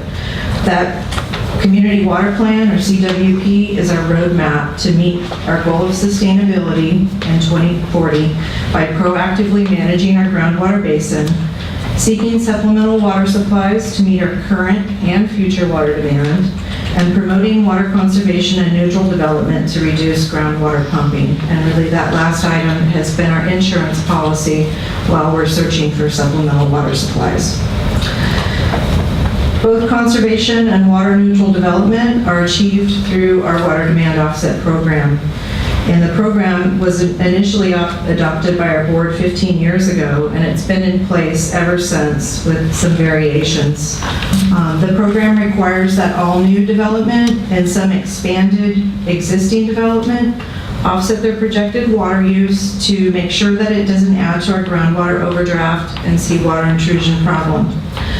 The program was envisioned as a bridge, again, to hold us over until we can get a supplemental water supply and reduce our groundwater dependence and overdraft. Under the program, applicants currently have to offset 2 times their expected use, and they do that by purchasing offset credits from us at a cost of $55,000 per acre foot of water. That's roughly 326,000 gallons. For reference, a single-family home on a lot sized between a 1/4 acre and a 1/2 acre, which is our most common project type in our service area, has to offset just under a 1/2 acre foot of water and pay a WDO fee of about $23,000. Half of that fee currently goes to fund our enhanced ultra-high efficiency toilet rebate program for existing customers, and the other half we've been putting aside for conservation and supply projects that the board would approve and we would carry out. As you know, for the last couple of years, we've been consistently taking a look at different conservation and supply projects to receive the program funding. And we've really been looking for big projects that can generate enough offsets at a relatively low cost to cover our maximum projected 43 acre foot shortfall that we are looking at right now, as well as hold us over and meet the needs of any future development in our community until supplemental water is obtained in sufficient quantities. In the last year, our efforts were focused on evaluating stormwater capture at the board's direction, and that would be for the purposes of recharging our groundwater basin. While those efforts potentially look promising, they've been put on hold due to the pending sale of the property that we preliminarily identified as being feasible for such a project. In lieu of the stormwater project, we've identified AMI as a conservation project to receive this funding. And again, AMI is a technology system connecting customer water meters to Soquel Creek Water District or any utility using radio frequency transmission. Utilities can collect the meter data and any leak alerts or tampering, cross-connection alerts on a frequent basis and convey that data as necessary to customers to avoid those not only leaks but high usage situations that you heard about tonight in the public hearing. This access to the frequent usage data and leak alerts benefits our customers by, again, decreasing the water loss to leaks, decreasing water loss to high usage that doesn't register as a leak, and increasing customer engagement. People understand how much water they're using on a daily basis and can seek ways to reduce that usage and better monitor and be prepared to pay their water bills. An upgrade of our drive-by automated metering system to AMI has been in the backs of our minds for a while as an offset generating project, but until the last year it was expected that we could hold off on this project for about another 10 years to coincide with our meter manufacturer's warranties. However, we did encounter a problem where the meter manufacturer identified a design error in the electronic register component of the system that has caused a greater wear on the battery than normally expected, and we've been experiencing an early die-off of those registers. That's resulted in us having to go back out and manually read meters, which has been very time-consuming for staff. While the majority of those registers are under warranty, we could simply replace those with AMR registers and continue to use our drive-by AMI system for approximately 10 more years, at which time the majority of our meters, which are 5/8" meters for single-family homes and small properties, would have to be replaced anyways. They have a 20-year warranty, and we would need to undertake that effort. However, this failure has really provided us with an opportunity to reevaluate the benefits of AMI for both the district in conservation and saving water, and the benefits to our customers much sooner than we thought. So due to the benefits and our ongoing water supply shortage, the board has directed us to move ahead with evaluating AMI and to prepare for a pilot test of the technology. You've also directed us to evaluate the water saving potential and to assess the project as an offset generating project for the WDO program, and the results are laid out of that evaluation in the memo. In summary, to determine how much water can be saved with AMI, we researched the following: the prevalence of leaks and amount of water typically lost to leaks in water systems. And we also looked at studies that have been done on the water saved by transitioning from an AMR system such as ours to an AMI system. In regards to leaks, a 2014 pilot study by East Bay Municipal Utility District, or East Bay MUD, found a surprising number of leaks. And that was reinforced in more detail by work done by WaterSmart Software, the same company that came out with the home water reports that we utilize, that has a lot of data analytic capabilities. They showed an average of 43% of homes or accounts showed at least one leak per year, and that number was closer to 75% for utilities that, such as ours, that would set lower leak thresholds. The 2016 residential end use study, which is a nationwide study, found that the average water loss to leaks was 17 gallons per household per day. Our research on water savings due to an AMI upgrade shows a water savings ranging from a minimum of 5% of water used up to 15% due to decreased water loss to leaks alone. That is, they didn't factor in savings from a reduction in high usage, not registered as a leak, and they didn't factor in any water savings from increased customer engagement. Lawrence Berkeley National Lab, their report cited in the memo concludes that an upgrade to AMI would result in a conservative 10% savings from customer-side leak fixes and behavioral changes. And with all that research, we think that we could easily achieve a 10% water savings. However, we have a unique situation. Our customers have already achieved a very low per capita water use compared to other areas of the state. And so we do likely have some demand hardening. And because of that, we're recommending that the board consider approving a conservative water savings estimate of 5%. At a 5% savings rate, 172 acre-feet per year could be saved over 20 years. However, due to the fact that the AMI project doesn't fully meet the board's project criteria for permanence, meaning the water savings has to occur every year for 20 years, and the fact that we were not looking at doing this project for 10 years out, we reduced the estimated water savings from this project by 1/2, so that brought it down to 86 acre-feet per year over a 10-year period.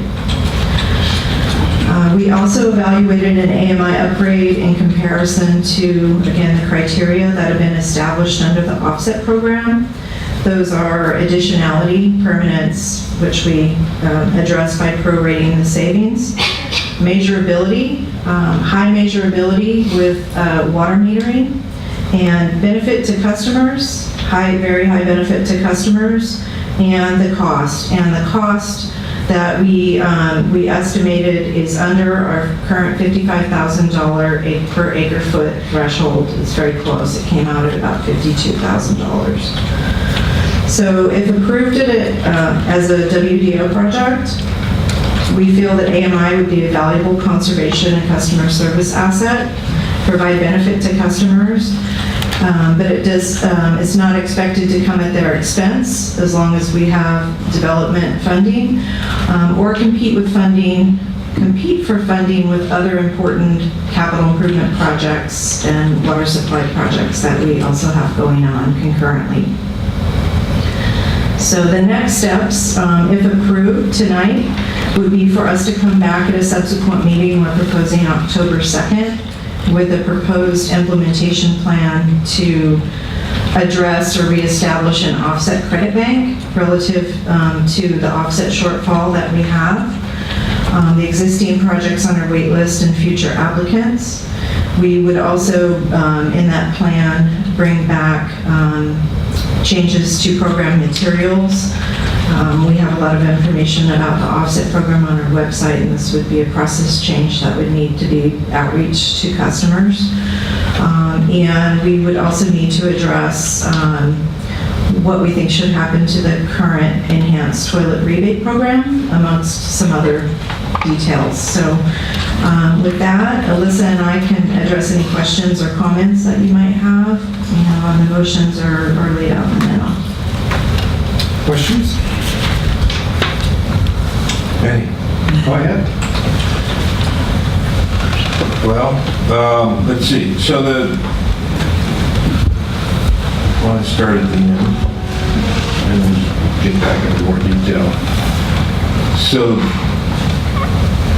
measurability, one of our criteria, and you say this will be measurable after its operation. So,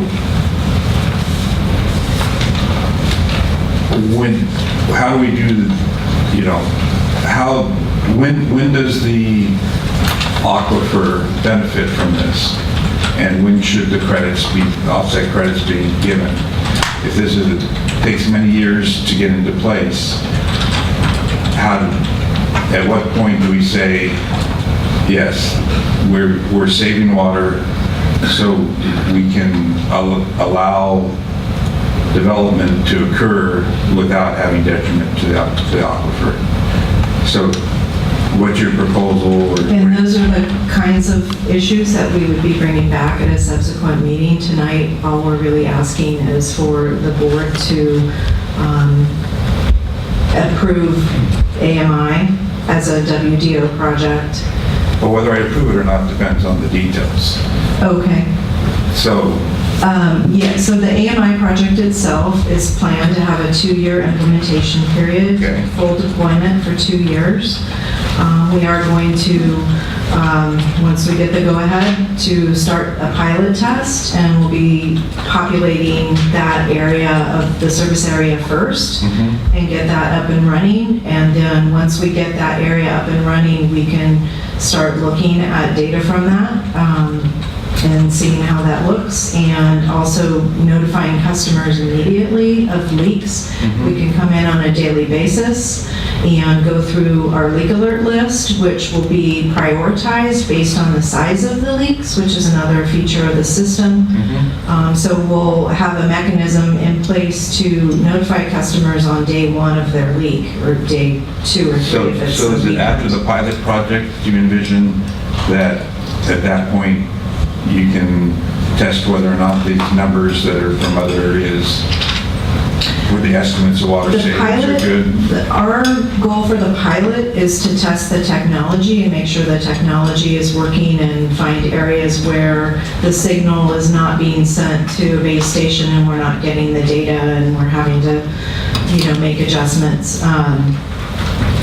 As far as looking at water savings from the AMI, you would need to have the system in place, I would think, for a good couple of years to be able to look at it before and after. And there's also going to be a lot of variables that could really skew that data. It's hard, when you're looking at another drought coming at the same time, or there's just a lot of variables that go into looking at a water savings estimate and attributing that to one item. But I think one way to do the wet water savings would be, since you're going to do 2 years, the first year you'll have half of it done and the other half not done. You can see how the relative things change with that. Right, that's the gold standard, to have a control group if you went that way. Dr. Jaffe, a couple things that may play into your calculus. 2 things that come to mind for me. One is they took a very conservative number, they feel, Alyssa and Shelley, on the water savings, so hopefully we're not bumping up or doing any harm to the aquifer. Plus we have the 2 factor that goes into that equation. The other thing is, and this isn't a perfect match, but usually the development, it takes a couple of years from when they come to us when a project goes online. I'm not going to give you a number, but, for even a house, it's a couple of years usually. So there's a delay in that as they go through the process. So I'll just throw that out there. So you're saying that the delay in the house using the water might match the delay? It's potential depending on where people are in their program, but it's not unusual at all for, Tosh built a house from scratch.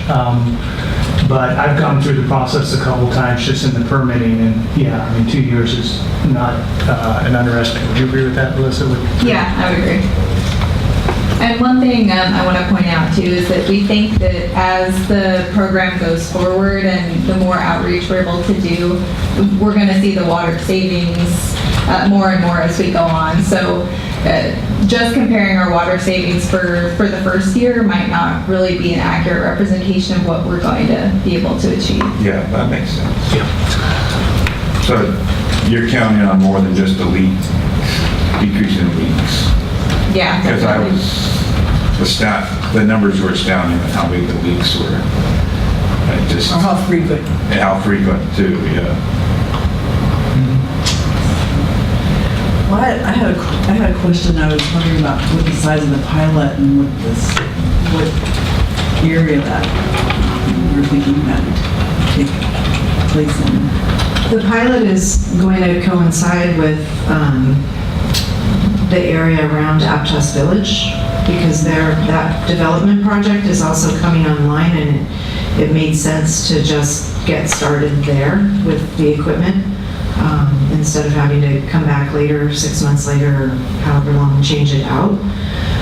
So we would be populating that area around Aptos Village first, and those meters or endpoints that are expected to send a signal to that first base station and repeater. So then you might potentially have the Aptos Village would be new, so that wouldn't be part of a comparison group, but you would have some. Yeah, it would be about a quarter of our meters. With 4 base stations, we're kind of looking at it in quarters, so. So would there be a control there too?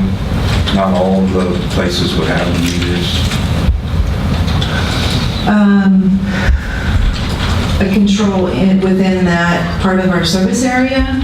Well, I think he's saying you could use Aptos Village as the trial and then other people as the control. Is that what you're? No, he was saying you'd have to have half of it. Oh, half of it. Half of it. Because new construction is very different than 10 or 20 year old. It is. That's what I was giving my point.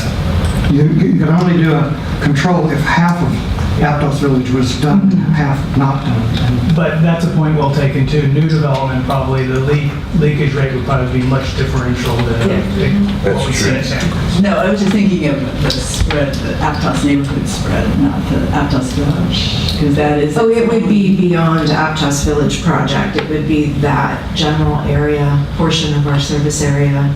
Again, that would fall within that bucket of picking up the frequency or the signal from that area. To make, most likely to get good data on it, we're going to have to use other utility data to decide whether to proceed or not. Because it just takes, that's why. Take time. Yeah, that's true. So probably like 3,000 services would be part of that first kind of pilot. Well, and that's why they've been conservative in their estimates, although I wonder, one of the studies, page 112, the East Bay Mud study, where they have 7% water savings, the date on the study is 2016, which is right after the drought, so I haven't looked at the studies. I assume that, well, I hope that you would try and rule out that we're not looking at some effect that's unrelated to having the AMI, like a drought where people would reduce their use. And I do think it'd be good to make sure we do whatever if we do start it, to have the historical data from the houses that we do. You can at least compare historical usage. I think the biggest thing to check for, that you would expect now that many leaks last a week or two, because we only meter every month. Right. And I'd expect that to go way, way down. And that should be the most obvious savings. If we can get most leaks found and fixed, in a few days, that's where you're going to save. Well, how soon would the customer interface and the app be? Yeah, Because that's another way people, once they're aware and they're checking their water use. I had that same question. that would be, I think, the final step for each of these areas as we get the registers in and we get the fixed network constructed and we have to reprogram, it's an easy switch to convert the meters from reading in AMR to AMI. We would do that. There would be outreach associated with that up to our customers, and at that time or somewhere around there, we're not quite sure yet, we would announce the portal and how people sign up for the portal. Once you're sure it's working. Yeah. And we're working on all those details right now. There's a lot of pieces to this. There's procurement and inventory and getting ready for those things so that we're organized and we have good record keeping, and outreach is another big component, and then actually performing the work, and permitting, as you heard tonight, permitting and environmental analysis. So a lot of pieces in there. Yeah, I'm just wondering, and I'm wondering if that's what, maybe I'll need more detail. The before I say proceed with the planning, that may need more detail before I make a decision. I don't know about you. And Dr. Ledoux, in detail regarding what aspect? How this would actually roll out. Okay. You know, and where it would be done, and how we would be gathering data. Any more questions? Yeah, I just wanted to double check on the $52,000 calculation. You had gone with conservative 5% instead of 10%. And but did you also discount it for 10 years instead of 20 years? So you did both of those things? Yes. I thought you did, but I just wanted to double check. And then just a last comment about additionality. To me, this can be viewed either as additional or not additional, because this is something that we could be doing ourselves, whereas something that's additional is like what came from with the Interlight property, where they went out and found areas to retrofit in seascape, and that to me is clearly additional. So this could be viewed as additional or not additional. Yeah, I think where we drew that dividing line was the meters are guaranteed for 20 years. Some of them had a battery malfunction where they drained faster. 10 years, we thought we could get another 10 years out of the existing meters, and we could do that because the manufacturers held true to their word. But by replacing 10, by doing this, you're jumping the gun by 10 years. No, my comment on additionality was more on the project being an additional, whether it's additionality, truly additional, because we do have the option of funding it, but it would cost the ratepayers.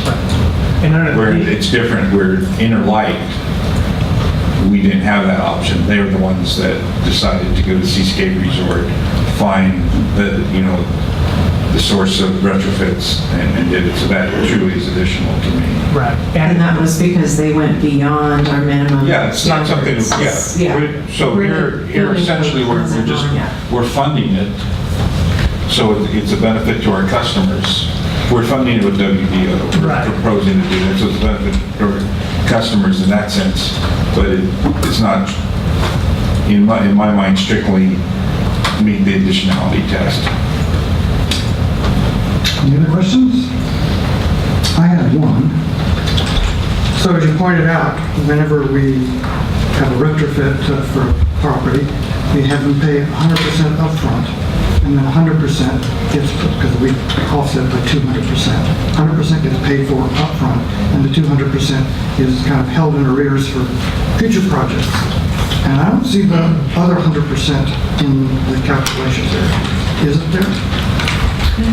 I see all kinds of new. This would assume that we would put all the money toward this project. It wouldn't be split anymore. The point is that some of it has to be covered. We have several, maybe a dozen or 2 dozen acre feet of the other 100% remaining still to have offsets against. We've collected the money for that other 100%, but we haven't done projects to do that, and I would like to see those in the list so that we actually cover those as well. Right, I think what you're talking about is included under district WDO project requirement, because those are offsets that are purchased that are not yet allocated to a district project. So that's what we've been collecting to go towards something like this. Okay. So you would have, at the end of the day, we would have covered everything. All the first 100%, all the second 100%. Yes. They would buy it all if that's waiting versus do it. Yes. Okay. I don't have any more questions, just some comments. Okay, let's open it to the public. One more comment on this WDO program? Yes, I heard some conflicting information. I heard that you need credits for future development, but I also heard you say that historic overpumping has led to overdraft and seawater intrusion, which is where you're at today. And then I heard a conversation about the Aptos Village. So what I see in the decisions being made is that there's a problem, and that this somehow is going to help future development continue to exacerbate overpumping and saltwater intrusion. Monterey situation is real different. We got a cease and desist order because the water district was pulling a lot of water from the Carmel River. And so in Monterey, for instance, there's no building going on right now. And in other areas, unless water credits miraculously become available, there is no building. Pacific Grove is another place. So we are forced into a conservation mode, and of course everybody's desperately trying to get new water online, but I'm just concerned that there's a focus towards building that's not reflected in realism in terms of the district. AMI is not a conservation or water saving project. It just isn't. I can tell you from the electricity, that was all the rage, that when smart electric meters would come in, that they were going to save electricity and people were going to watch their energy use and all this was going to happen. And I've seen the charts from the PUC and it just isn't there. And they've had to admit that it's not happening. People are not going online to check their electricity usage. They aren't. So this isn't going to create more water. It's not going to have, you've already said that the water savings is hardened. So how are people going to dig deeper? And if there is continued drought, there's going to be a problem. They will have to decide between letting their planting go dry or sucking more water out of the aquifers. I also think that any savings are going to be maybe, perhaps dramatically seen the first year when you say, oh, these are all the leaks, we got them all fixed. And then those leaks are fixed, and then the second year and third year is going to drop down to the very low level, and you'll have occasional things. But your big egregious leaks will be fixed, all for a very expensive system you're putting in. And one of the variables that will come up for you to experience will be when these water meters are malfunctioning, and so you'll say, is it a leak? Isn't it a leak? The situation earlier tonight was about water theft, but this won't be necessarily, you won't know because the screen is flashing, it sent you a certain number. But as I said previously, this is a historic problem with the water AMI meters is false readings. So you won't know what you're actually saving. Thank you. Next.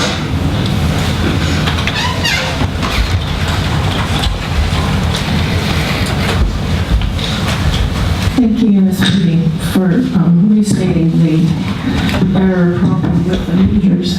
I want to point out that your board packet is deficient of your former resolution identifying the criteria for your water demand offset projects.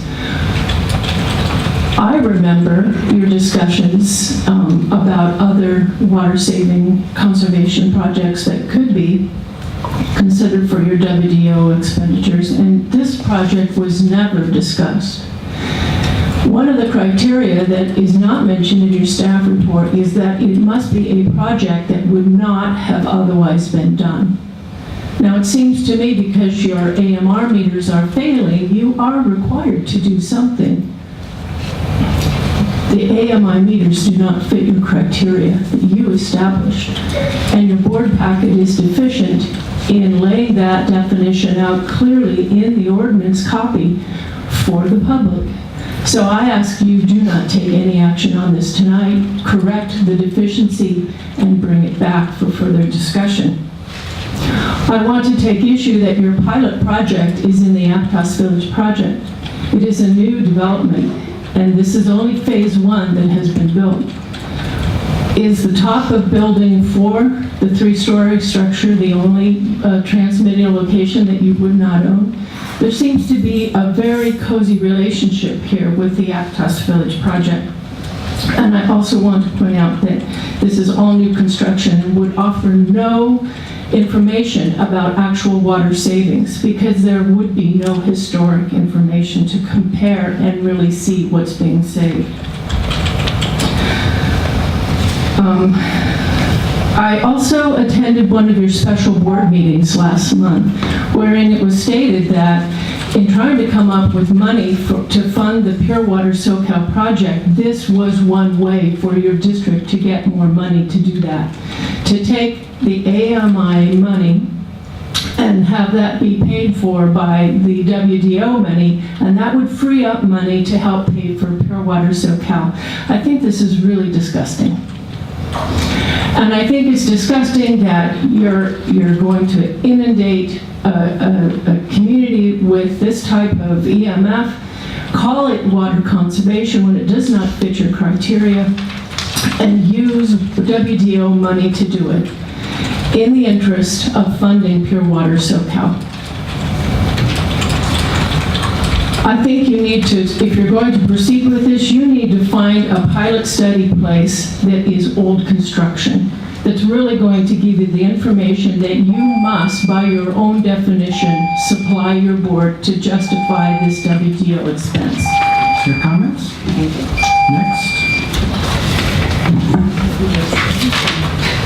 I just will mention that in the board memo, it specifically has the concept of additionality, which is what you were saying, that it wouldn't have happened anyway. So those are outlined pretty clearly on page 113, 112 and 113. First of all, I request equal time presentation to the misleading and inaccurate statements that have been given here, and give that time to Becky Steinbruner and Nina Beatty, who have researched this quite thoroughly. This is very unbalanced and I think deceptive. I just handed out to you the smart meter brochure, and this is touted, like you said, as a conservation program. But the manufacture and operations of millions of power-consuming smart meters and data centers increases the electrosmog pollution. No power savings, no electrical savings, power savings have been attributed to smart meters, which squander resources for that could be used for other local projects and real savings of energy. That's in this here. Also, Barry Trower has an article here, and I've referred to him before. He's an expert on microwave radiation weaponry. And he says these pulse frequencies and Wi-Fi, etc., are the same frequencies and power densities used by the military to harm those they consider the enemy. And he states, how could it be that microwave radiation used to cause impairment, illness, and death can be used as a communications tool? Of course, it can't be used safely. In this article, he also addresses the carbon footprint. You know how we're always told, turn off the lights when you go out of the room, but you're never told to turn off the Wi-Fi. And this, it has been estimated that the annual carbon footprint for the worldwide telecommunications industry is approximately 110.7 million tons of CO2 into the environment, equivalent to the use of 29 million vehicles. This isn't a savings of any type, except it's great for the telecom industry, and you just said how the manufacturer did not follow through on the warranty. So I think this needs to be continued, but this is not genuinely a savings or an offset. It's a sham. Thank you. Next. Seeing no one, back to the board. It's a pleasure. It is using, as far as the question of, as you mentioned already, they're only transmitting much less than the previous meters, so I'm happy with that. It may be sensible, though, to start someplace. And the savings by going someplace where you're putting in new meters is you don't have to put an old one in first and then that. Come back later.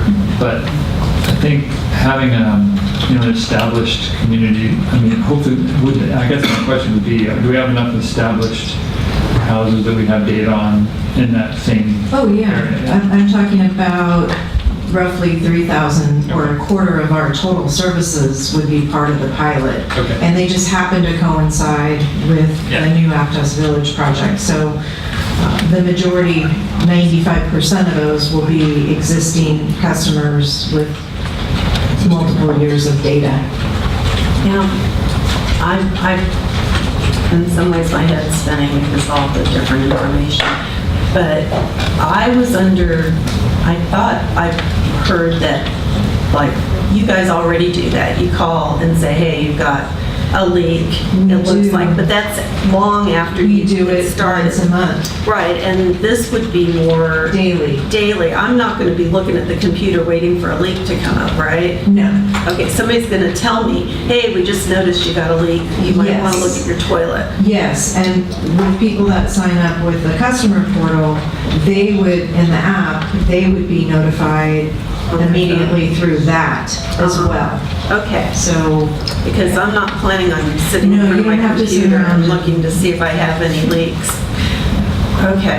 And, it's quite different from the electrical industry and those smart meters. I mean... Yeah, they don't call me to tell me I'm using too much energy. Or you left the lights on, exactly. Yeah. So, okay. I just want to make sure I'm clear on that. And, and toilets do leak periodically, and you got to go jiggle them because you hear them, you might not notice them running. So it's not necessarily a break in your water line. and you can, it could be high usage. You can set the parameters on the app to say if you're going to be out of town for a week, if I have any usage at all on my meter, I want to know about it. Or if I'm worried that, my kids are going to use too much water playing out in the yard. My neighbor's going to fill their swimming pool. You can set thresholds where you'll get a notification if you exceed that. Okay, because I don't want to have to look at my computer if I don't need to. Okay. We'll be doing that. There's no doubt in my mind that this will save some water. But I don't know exactly how much. So the motion of 86 acre-feet, I think, is premature. Personally, I need more time to evaluate that. And I thought that's what the plan was, to come back in October with more details. But I'm for pursuing the idea. And in terms of the motion to reallocate money previously budgeted back to capital facilities reserve fund, I think that's premature for me as well. I want to see the details of the program. So that's where I stand on it. Anyone else want to jump in on that? I might look at the East Bay Med study because I know a lot of the homes are 80 years old or more, so it's kind of, but you took half of what they came up with. Do you remember those details? Did they say how old their homes were that they had? I don't remember. So, I mean, we're in agreement that it's going to save water. I think that I think the biggest question probably is the additionality question, right? Additionality is one question. I feel like and it's how much water is it going to save? What do we rely on for that? For I think they try to additionality, be conservative. I think what we can say is that we could go ahead and replace the failing registers with AMR registers and continue to operate that system for an additional 10 years. But we're choosing to do something above and beyond that because of the benefits of that. And so from that angle, I think it thoroughly meets additionality, especially when we cut that savings in half by that 10 years. Putting it another way. And I'd like to make a comment on that too. One of the, we have the industry standard on leakage and water wastage is what, 8%, 8 to 10%, and we're well within that. So this is not, but there has been a lot of discussion in the industry literature about finding ways to reduce that level of water. And I'm not even proposing that this would substantially cut it, but I think, as you can see from the projects that we're considering, in our urban water management plan, finding a supplemental supply could be that we're going to have to put a network or a whole menu of things into play to save more water, and this actually has the potential to do that. So that's why I had been interested in furthering this along. We won't really know, but actually that is often the case in many WDO projects. We don't really know that the seascape refit will actually save a bunch of water either. If you don't, that's going forward. I think that has math. Yeah. I mean, they have people there so many days a year, and there's math. It's still going forward. This is a project that's going forward, and we could go with status quo on this. But if we have sort of an opportunity, a window of opportunity to try something that might eat away at this one aspect of water wastage. Let me see if I can get us out of here tonight. So, motion 1 is approving the funding. Well, we're not going to fund this until after the October when we know the details of how this thing's going to work. So we don't need to do a motion 1 tonight. We could do motion 1 when we know exactly how the program's going to work, because you're not going to implement it before you decide how you're going to implement it. Right, but it impacts the finance plan rates. So you'll either include it or not include it or some portion. That was part of the rationale. Well, we can make a... Okay, I'm just laying it out, how it'll be included in one or the other. Okay, but if we didn't approve funding, then it's not going to be in the finance plan. Right? Well, If we don't approve number 1, we don't approve the funding of this program, then that's not going to be in the finances. And if we do put it in the finances, then we would do motion 3, which is to pay for it with WDO funds. So it again is not going to impact things. Well, we were under the understanding that the board wanted the AMI infrastructure project.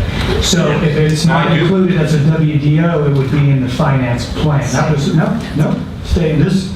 Motion 1 is approve the funding of the implementation of AMI. As a project. As a project to receive WDO program funds. Okay.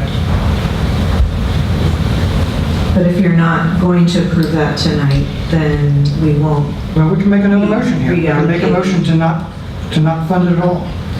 Right. And wait until October. Right, until that time, I mean, what we had is had it in the finance plan until recently, right? So it'll stay there until you tell us direct us differently. Right, it wouldn't be in there. And if we do approve it in October, I would be ready to approve all 3. As a WDO. As a WDO, then it again would be like we're intending to do it now. So it wouldn't be paid for out of PAYGO funds or anything. It'd be paid by the developers, right? Yes, exactly. You said the higher rate. I will point out too, we were hoping to get a little more from you so that we can present to you the kind of finances of this. Sounds like the board wants a little bit more from you. Okay. Right, in terms of numbers and how much savings did East Bay get? And I think tonight we wanted to kind of keep it simple because this is a really large issue.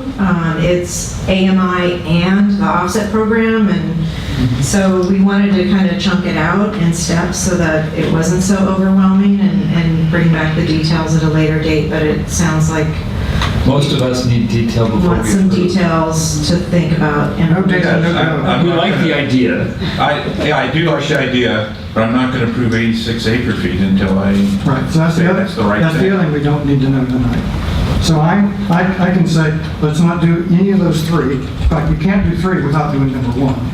Yeah.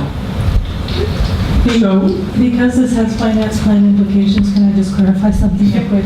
Am I adding this project to the finance plan out of pay bills? No.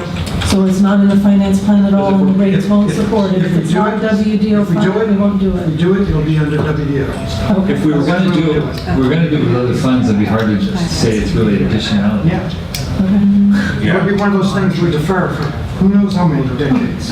I just want to, I think. So, And if we don't do it at all, then the manufacturer's just going to replace the existing ones with better batteries, right?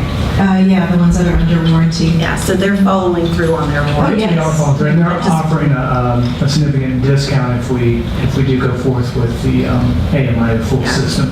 So I want to make sure it's hard to get you an exact number unless you do a control-based study.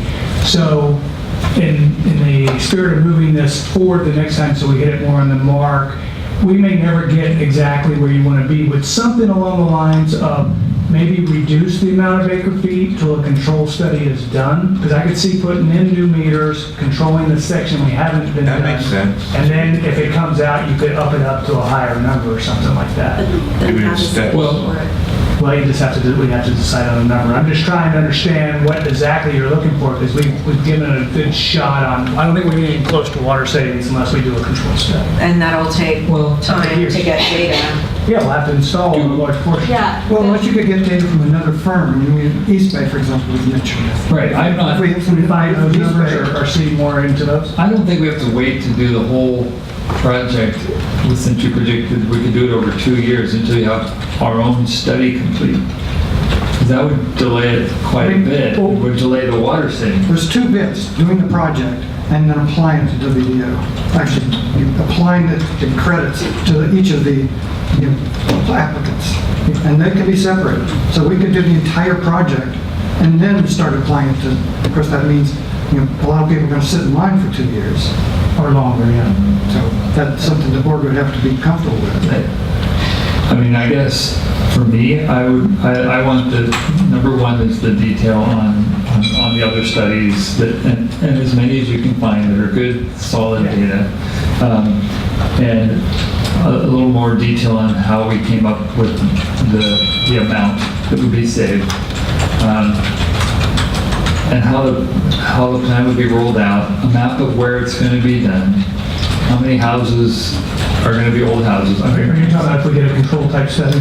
we'll just, I mean, you're not going to roll it out. Or You're just just the doing that just for implementation. quality control to see whether it's going to work or not, right? I just kind of want all that information. I don't know if there's anything else. Yeah, additionally, so if we replace the toilet today, we know we're going to get savings from that right away. And so we give credit right away. With this, Even though we're estimates now, we don't know how many times the toilet's flushed in a day. right, but it's more well-known than this.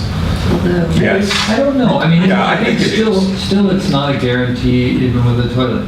And so we have to make a little bit of a leap of faith. We do. They're going, but the data is there. But my It's gonna point start is, saving. well, better data, but my point is this is a little different beast. Because this is something that's going to take time for the savings to be realized.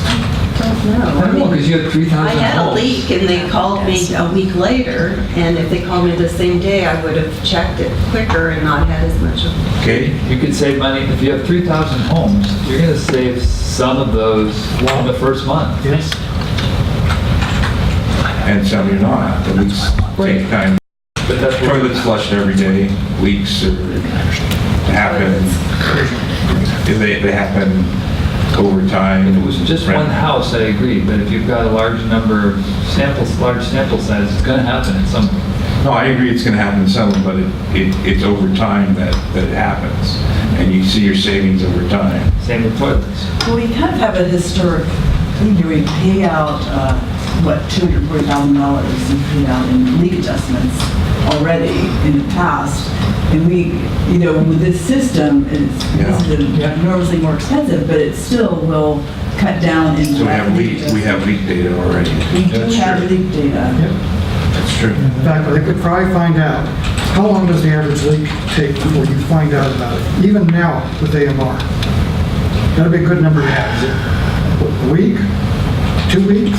Work with us on that, offline, maybe really to devise a methodology, because I'm comfortable with the number, but obviously there are others who want a little more data, a little bit more convincing, with the reasonableness of that number. Well, we'll go back and find what we can. If we can't, we'll propose another, way to achieve that, obtain that data, and see where you want to go.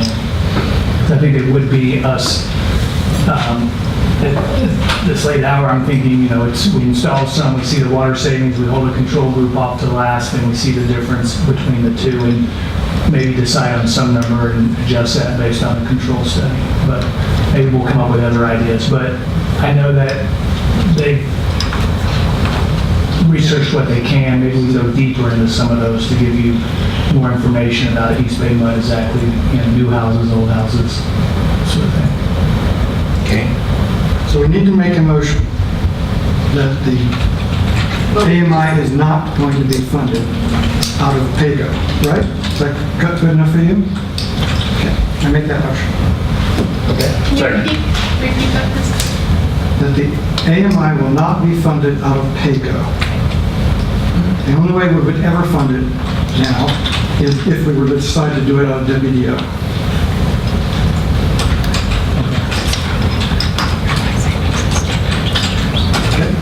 And we said, good.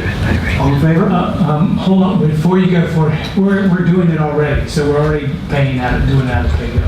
So maybe there's some. Okay, explain. So we're replacing the registers because they're hybrid, and so we're using them in the AMR mode right now. And we need to continue to do that so that we can get ahead of the ones that are. That's not putting in the AMI infrastructure. No, it's not putting in the infrastructure. It's putting in a hybrid register to basically read it the same way we've been reading it. And so we need funding to be able to continue that. Otherwise, we're going to get in a situation where we can't keep up with all of the manual reading that we need to do. Right. And you could give her numbers for what you need to have to do that hybrid replacement as opposed to just AMR register replacement? Any idea what that would be? To keep the project moving, they're like $120 per register, and we want to keep things going. If we have a 2-year implementation, I would think we would want to get through a quarter of them in the next 6 months. So, I think that's bad to do that, but if you want to direct us to whatever, to include whatever is appropriate to continue to replace them, and we'll budget. And maybe I'm not understanding. So we had $1 million in our budget this year for the project. And so that needs to be moved out, even though we haven't approved the other funding mechanism for the project. Well, because it constrains our budget. To have to suddenly drop $1 million in there means something's got to get pushed out. Maybe get rid of all the rebates, for example. That would do it. Something big is going to have to change to make that fit in, because we're really planning our heads, but it wouldn't have to fit in. So we may have to come back on this one, but is the concept here, don't spend any of our money on AMI right now, our budget for it? Is that? It's other than the replacement that is going on. Of the registers. Other than replacement of registers, no other funds will be from And typical some funds have been spent already. So does that? We had budgeted $1 million in this year's budget out of capital facilities reserve toward the AMI project. Towards AMI or towards replacement of the faulty? Well, we called it the AMI project, so it was a kind of a combination of replacement of the existing registers with the hybrids. But it's not starting the infrastructure, No, we towers have and not all put that. up infrastructure. We have not reprogrammed meters to read in AMI mode. Huh? They're not going to be towers, right? They're just little They're antennas. antennas. Yeah. So the question from a finance plan perspective is then do I go ahead and include additional funding in the finance plan for subsequent years to continue that project? Or do we stop with the $1 million capital facilities reserve that we allocated this year? I don't know how much it's going to cost us to do these registers.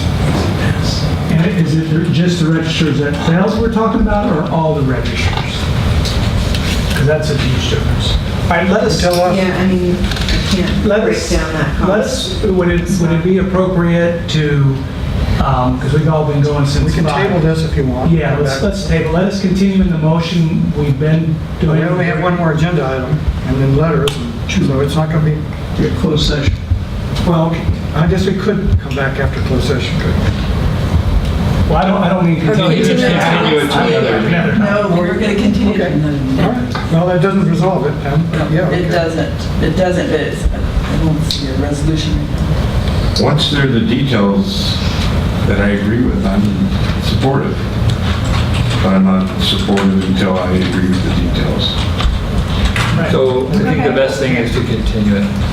Okay, so we'll come back in a And second. we don't have to have a motion about it. Do we have a motion to continue it? I'll make that.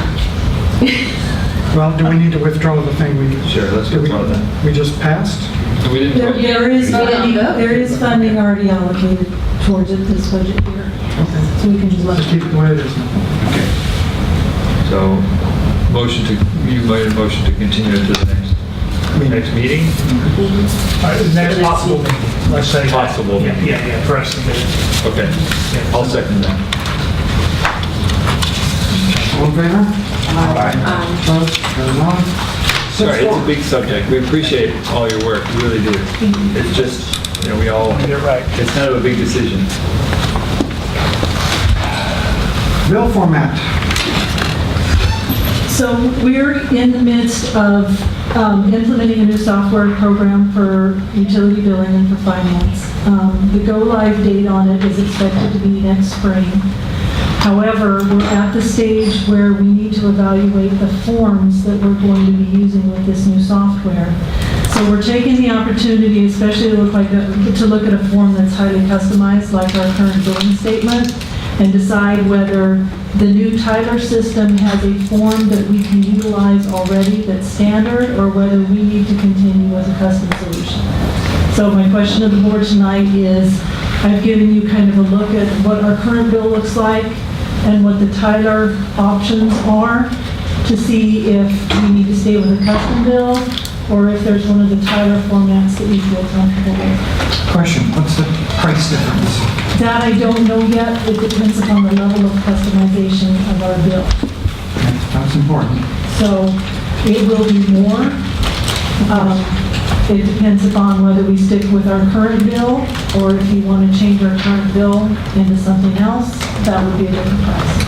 I like our current bill, and in particular, I like the flexibility of having flexibility. So if we decide something new comes up, we already have it in hand that we can change it and add it. Again, given the price. Can I just ask a question? Why are we considering changing it?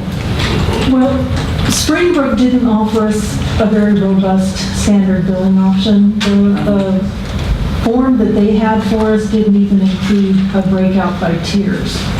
So at that time, the board decided that our customers needed more information on their bill, and so we went to a custom bill format. Now that we're looking at Tyler, they do have a more robust standard form that does include tiered billing. It's not as pretty as our current bill, probably not as eye-catching, but it does include tiered billing, and it would include a comparison graph if we so chose. But there is some flexibility in us designing our own bill. We can put different things on there. We can put graphics, we can put pictures. I know for our commercial customers, we don't actually use the household efficiency graph. We actually put a JPEG image of one of our current ads that are running in our newspapers. So our commercial customers get a small ad on their bill.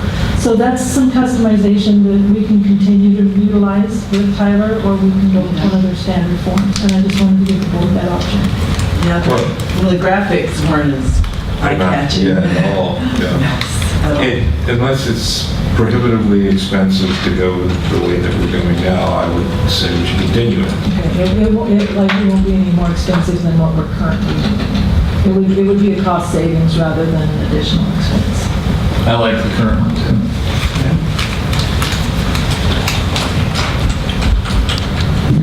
Do we need to do a motion on that? Motion number 1. Public. Anyone wish to address us on this item?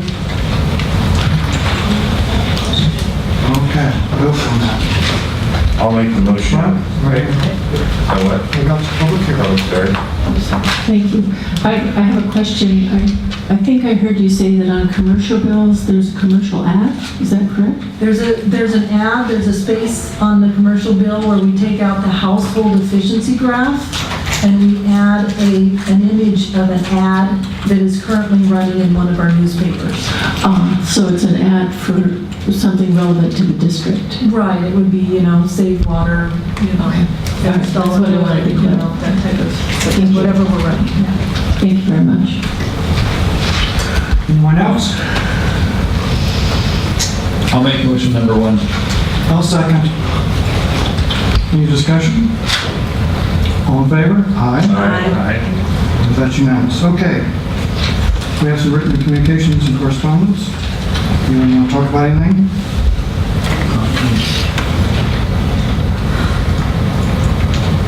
Anyone in the public?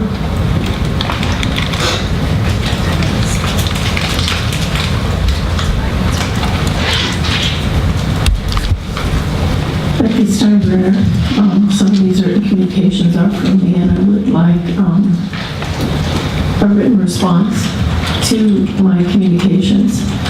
I again feel that the public warrants additional time to review the draft EIR for Clearwater Soquel. I understand that the public may still continue to submit comment, but those comments do not have to be addressed in the final EIR. As I understand law, and maybe Mr. Basso can help us with that. So we can continue to send in comment, but it may not be of any import in the final product. And most people don't know that you can continue. The people I've talked with recently have said, well, I guess I lost my chance because I couldn't get through that document. So I, again, don't understand the big push. If you truly have not decided on selecting this project, what is the harm in giving the public a little more time? It can only improve your public image in this whole thing, and that I don't understand why you're not willing to do. So with that, I do want to also point out that one of the emails from Mr. Zile was that he didn't know where to take it. He was told he couldn't take it to the UPS store and brought it to the district offices, and those people, whoever they were, didn't know anything about the UPS store and said, well, you should have been bringing it here anyway. So there was confusion. There was no clear method in the document about where to hand deliver things.